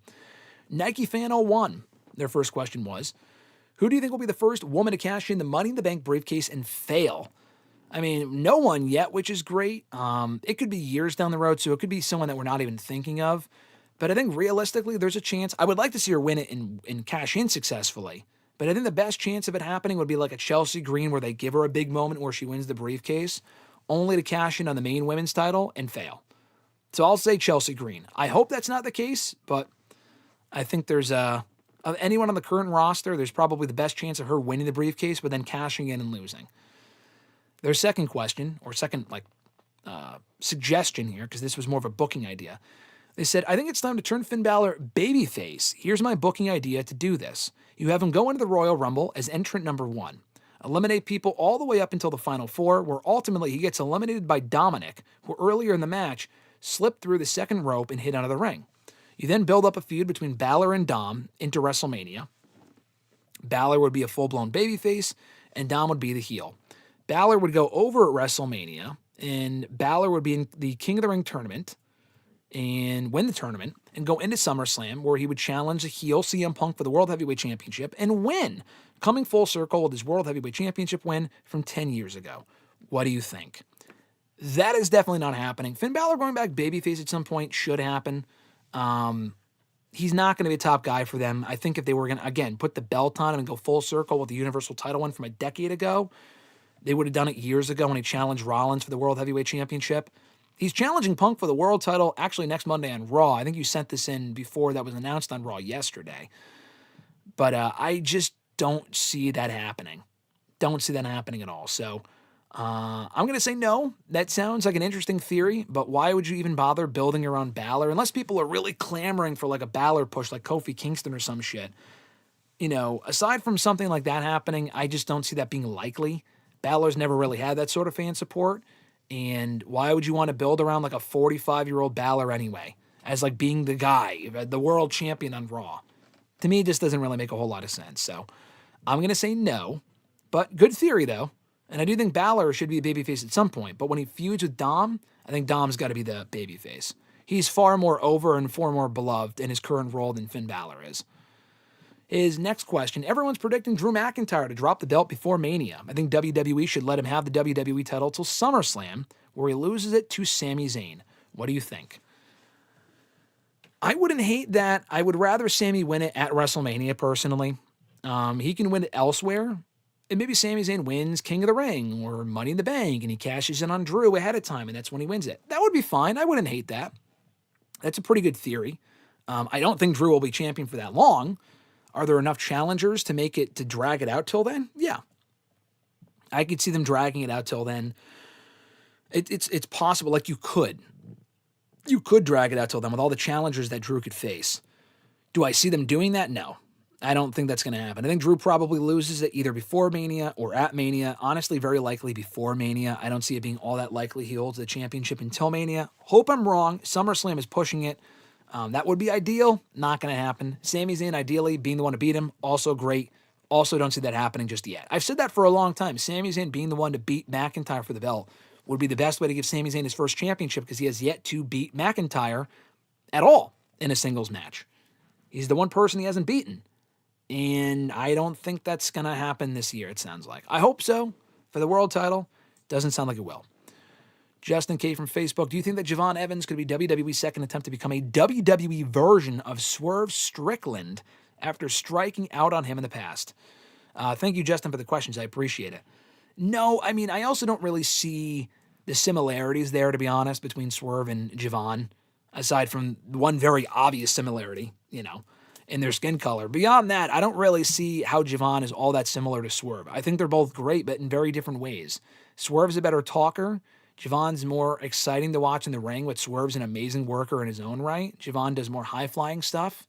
They both are organically over with their respective audiences. I don't think they look at Javon as like, oh yeah, we got it wrong with Swerve, so let's get it right with Javon. I just don't see that. But yeah, I mean, I think Javon can be a big star for them if they play their cards right.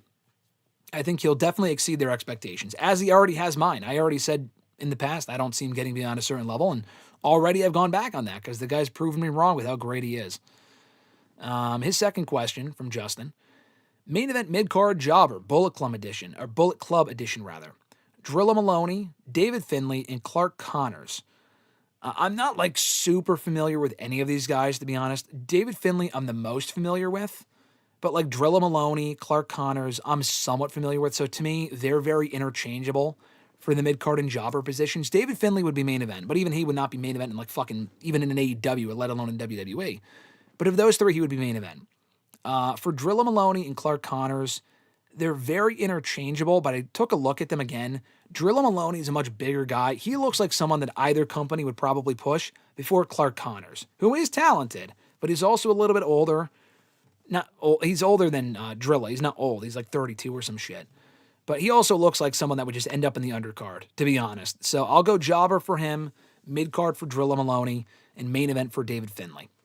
At Iwagu91 from Twitter, as we wind down here with these questions, he requests that you bask in his glory, he says. If Keith Lee was back in the WWE with Triple H currently handling booking, do you think he would be used well?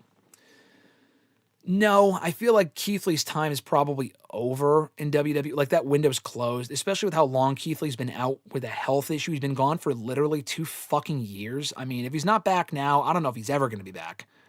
If he were to come back in WWE, it's not like they're going to push him towards the main event. I mean, that ship sailed years ago. He's older now. They have other people they can build around. I just don't see that happening. Now, if he never left WWE, if that's what you mean, he would probably be in the mid-card. I don't know if he would have been a main event guy because the damage may have been done by Vince by that point. But let's say, if you're saying that Keith Lee did leave, went to AEW, and now with Triple H being in charge, Keith Lee comes back, at best, I think he would be in like the Rusev, Aleister Black role. Black has a higher ceiling, I think, than Rusev. Rusev was there a lot longer than Black. Black has more things he could do, higher ceiling. Rusev is good, but he's a perfectly fine mid-card guy. Keith Lee would probably be in that role. I don't even know if Keith Lee comes back. I don't even know if they would bring him back with the health issues he's had in the last 5 years or so. Hate to say that. Love Keith Lee. Would love to be proven wrong. I just don't see him being back and being a world champion. I think the time for that would have been years ago, and that ship has since sailed. His second question, I'm surprised that Ricochet and Mike Bailey haven't had a singles match given their issues since the latter joined AEW after the former reinvented himself as a heel. Do you feel the same? Yeah, I am surprised that we haven't gotten Ricochet and Mike Bailey yet. Hopefully at some point we will, and it'll end up being a great match. Do I see Bron Breakker and Liv Morgan winning their respective Royal Rumble matches? Currently, yes, I do. Liv, I feel like, is the most likely of the two. And I still think Bianca would be a better choice. But Liv winning it would be a great moment. And I only say that because I thought they might go to Liv and Stephanie soon. But they're still doing Stephanie and Raquel. And they definitely intentionally teased Liv and Stephanie like a few weeks ago. And I don't think they do that without knowing they're doing it at WrestleMania. And that plan may have changed. Like Cody and Roman, I heard the plan may have changed. Hopefully so, because I don't want that at Mania this year. Cody and Roman 3. But, yeah, with Liv Morgan, I think she's probably the front runner for the women. I would have said Rhea, but she's one half of the tag champions now, so maybe, but probably not. Bianca coming back would be great. I don't see her coming back for the Rumble. I just have heard nothing. I hope they're just keeping it quiet and I'm wrong, and she does win.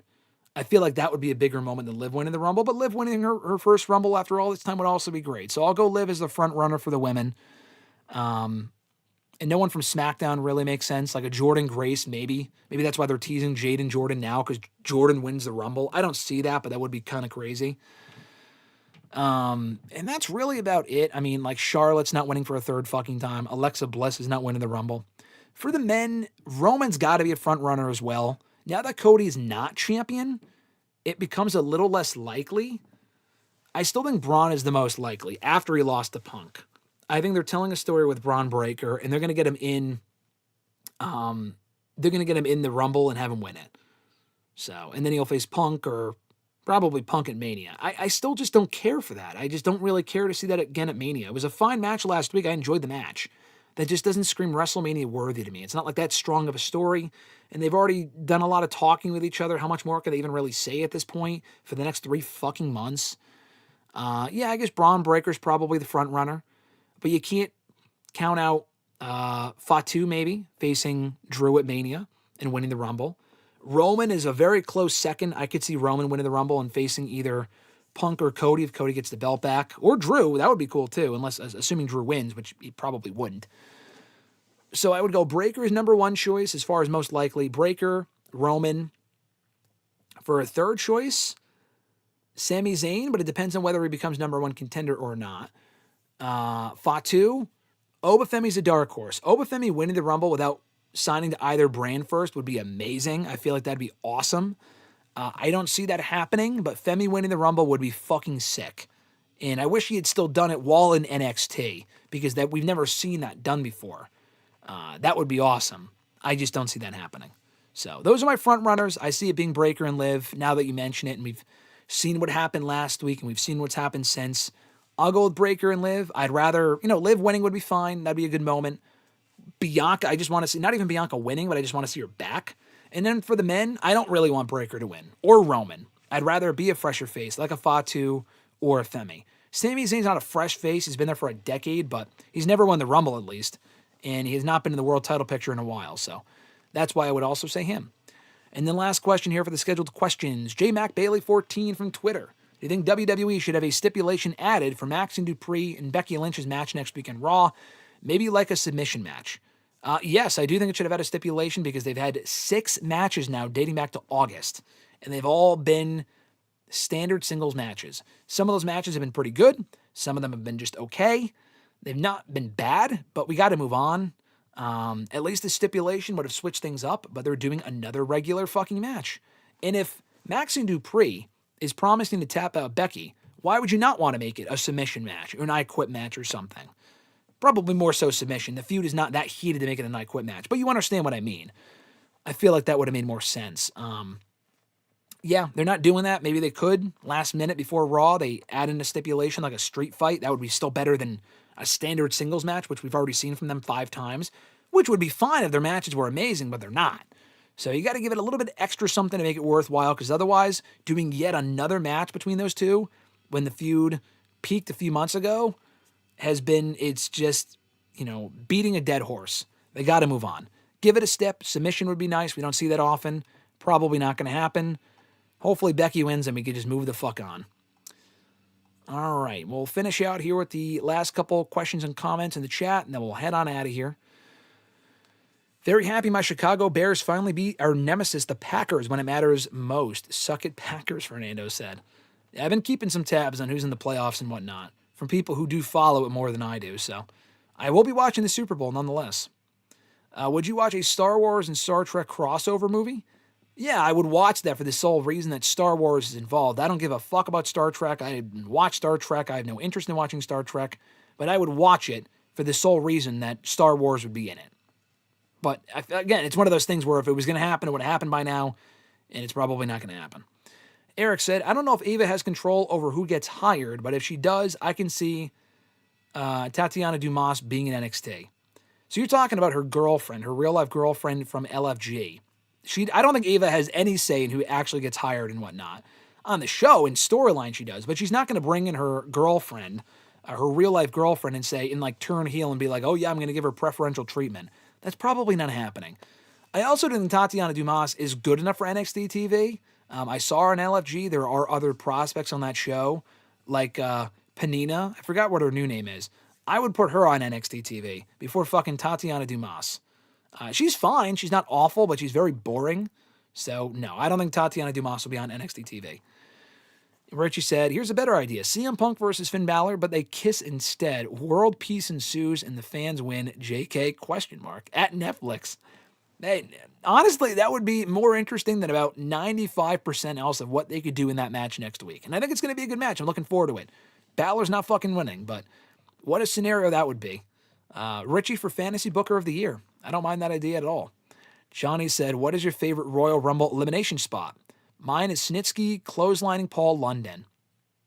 Good question. I don't know. I don't know if I have a favorite Rumble elimination. There's a lot, but Shawn Michaels almost kicking out Edge only to get eliminated by Batista in 2010, and then he freaks out and super kicked the referee, Charles Robinson. Love that elimination spot. And then he's like barely hanging on by a finger and Batista whacks him off. I love that elimination spot. And Shawn Michaels set the sweet chin music on Edge back into the ring. And that scared the shit out of me. Obviously Maven eliminating Taker. Paul London Snitsky is a favorite because it looks so fucking brutal. There's a lot of great ones, but that 2010 one still stands out to me. I'm sure there's more, though. Favorite food to eat during the Super Bowl? Pizza and chicken wings for me, he says. Yeah, I agree. Probably wings and pizza. Chips and salsa is another one. Chips and dip. I would say chips and dip, pizza, and chicken wings are my top three. Or really, whatever else is available at whatever event I'm at. Nathaniel said, go Seahawks. I hope we win it all. Man, they could. Do you think Becky wins the World Championship this year? I'm going to say yes. I'm going to say yes. I think Becky holds the Women's World Championship this year on Raw. I agree, Daniel. Maybe the Steelers should hire Bo Quivy. You know what's funny? The name that you guys constantly bring up, excuse me, I got congested there for a second. The name that you guys constantly bring up here on the streams and the chats, specifically on WrestleRant Radio with Shadur or whatever his name is, the football player on, what fucking team is he on? I don't even know. That sounds like a fake name to me. So Bon Quivy legitimately could be a fucking football player. I know that Key and Peele skit where they come up with all these fake names. Bon Quivy sounds like a name they would have come up with for a football player. So we joke about Bon Quivy. Maybe that person was asking me not a wrestling question earlier, but a football question about a player that I'm just not aware of. But if that was the case, then you guys would have corrected me. So who knows? Maybe the Steelers. I already answered that. I already addressed that from Daniel. Johnny said the final boss would book Tatiana as double champion. If Rock was in charge, then maybe. Shadur is on the Browns. Thank you, Daniel. That's what it is. I'm not convinced he's a real player. I still feel like you guys are ribbing me. Imagine that you guys are just talking about this player that's not actually a player, and RJ's just been shitting on me and making me think and gaslighting me to make me think that he's been a real player this entire time. How epic would that be? Johnny said, he asked, Lay's or Doritos? Lay's. I like Doritos, but Lay's to me are infinitely better. Taste better, less messier. Lay's all the way. No L, what's going on? You're coming right on in as we close out here. But they said, are you enjoying the international crowd for Raw? Because I love the energy they bring to the show. I mean, they're not electric for everything, to be honest. The same thing with SmackDown. But I do like the shows airing sooner. I do like that. So I'll give them that. I do like the shows airing sooner. I think that makes the shows a lot more bearable to watch as well in the afternoons, personally. Exactly, Daniel. Daniel said, you're right, Graham. Shadur is a fighter, like you always say. Exactly. You guys were gaslighting me this entire time to make me think that it was a fucking football player. I knew it was a fighter from day one. I kid. But, yeah, bring that energy on Thursday when WrestleRant Radio is live with me and myself and Mr. Marceau. We'll be back on Thursday. I apologize for the noise in the background, but I'll be back on Thursday for WrestleRant Radio, myself and Mr. Marceau, talking about all the latest in the world of wrestling, answering your questions, and whatever else. Probably around noon, 11 a.m. Eastern Time, 1 p.m. Eastern Time. Keep an eye out for that coming up on Thursday. Nathaniel said, do you think The Rock will be at WrestleMania if Cody versus Roman happens? I don't think Rock's at WrestleMania regardless, but even if that match happens, I don't think he's there. If he is there, he would just fucking face Roman, I would hope, but I don't think that's happening either. Noel said, can we agree Jade will go down as the worst SmackDown Women's Champion so far? Worst SmackDown Women's Champion? Surely there have been worse. I'm not going to say that. I don't think Jane's reign's it's been perfectly okay. She hasn't even defended the belt yet, I don't think. Maybe not. I don't think she has, and she's been champion for over 2 months. Has not been a great run. Worst? I don't know if it's been worst. I feel like we've had worse in the past, but I really would have to think about it. Maybe RG knows Bon Quivy. Hey, we'll ask him on Thursday. We'll ask him on Thursday when we are live again for WrestleRant Radio. But also be live with us tomorrow. We will be live again tomorrow with one Roger Clark of Red Dead Redemption 2 fame. Actor, Twitch streamer, wrestling fan. Going to be asking a lot about that tomorrow here on the channel, probably around between 2 and 2:30 p.m. Eastern time. So come prepared. You will join us for that, asking questions, doing our first, I believe, live interview here on the channel. We have not done a live interview on the channel before, so wanted to experiment with that and see who can join us. And if you have any questions for Roger, join us for what should be a fun time here on the show tomorrow. And then again, we'll be live on Thursday, like I said, for WrestleRant Radio on Thursday. So a packed week, a lot like last week, a lot of content going up. Hope you guys enjoy and appreciate. Shout out to our channel members, as always. Alexis, Miss Mon Matthews, Dillon, DiGiacomo, Mrs. Renee, DJ Swerve1 at Swerve1 on IG, RJ Marceau at RJ_Marceau on X, John Ritlin, Real Honesty with John Ritlin on YouTube, Richie, Red Planet Wrestling on YouTube, and Average Grunt as well at gruntvwrestling.bluesky.social on Blue Sky. More information on how to become a WrestleRant All Access Pass channel member down below. More perks available. Top billing on shows like this. WrestleRant Radio. Shout outs at the beginning and end of every single live stream that we do. Early and ad-free access to certain videos and so much more. More information on that down below. Also, before we head on out of here, thank you guys for watching live. Always appreciated. Really fun time here today. Be sure to like the video and subscribe on your way out if you haven't already done so. And hit the bell button to be notified every single time we are live here on the channel to be notified, as well as when new content goes up. Nathaniel said, who is the worst women's champion? Whatever, or SmackDown women's champion? I'd have to think about it. I don't know off the top of my head. I agree, Richie. W chat, W stream, W Bon Quivy. Daniel said, I never mentioned my name on the... Oh, I did not today. I apologize, Daniel. Why did I skip over you? Follow Daniel as well at OnQuarter on X. Daniel, I apologize. I did not have your name written in here for some reason. Daniel, I acknowledge you. For some reason, I do have your name here, but I go to like the next thing when I see Richie's name for some reason. I apologize. Daniel Malcolm as well is a fucking channel member. He's got the belt next to his name. Acknowledge Daniel. You know what? Just for that, I might have to put Daniel. I might have to put him towards the beginning because I'm gonna put him first. You know what? I'm gonna put him. I'll put him above DJ Swerve1. I'll put him there just so I don't forget him. Daniel, I am so sorry. At I'm Quarter on X. Boom. I'm typing it in now so you know I'm fucking doing it. There we go. Boom. Daniel, all set. I apologize. Thank you for mentioning my botch. I am fucking terrible. I remember, I forget Daniel, but we will never, and I shouldn't forget Daniel. We can't forget Daniel, and we can't, Daniel getting top billing. No, he does. I mean, that is my botch. That is my botch. That is my apologies. But listen up. Daniel, we will never forget about you. No, I sound like you're fucking dead. We will not forget about you, a lot like we will never forget about Love Ziggler, and more importantly, it is essential that we do not forget about Bon Quivy as well. All right, guys, have a great week. Daniel said, Graham put me over. Love to see it. Hey, Daniel, how can I not? You and Richie both, everyone else here in the chat, thank you so much. I'm getting the push. Daniel's getting the push. We love you, Daniel. Love you, Richie. Love everyone else here in the chat. Thank you so much for tuning in. As always, Wrestle Cream. God, we're going off the rails here. We are going off the rails. Have a great one, folks. Bon Quivy for life. We'll be back here tomorrow with Roger Clark here on the channel. Stay tuned. Extremely excited. Until then, guys, have an awesome one. I'm Graham GSM Matthews, and I'll catch your ass down the road.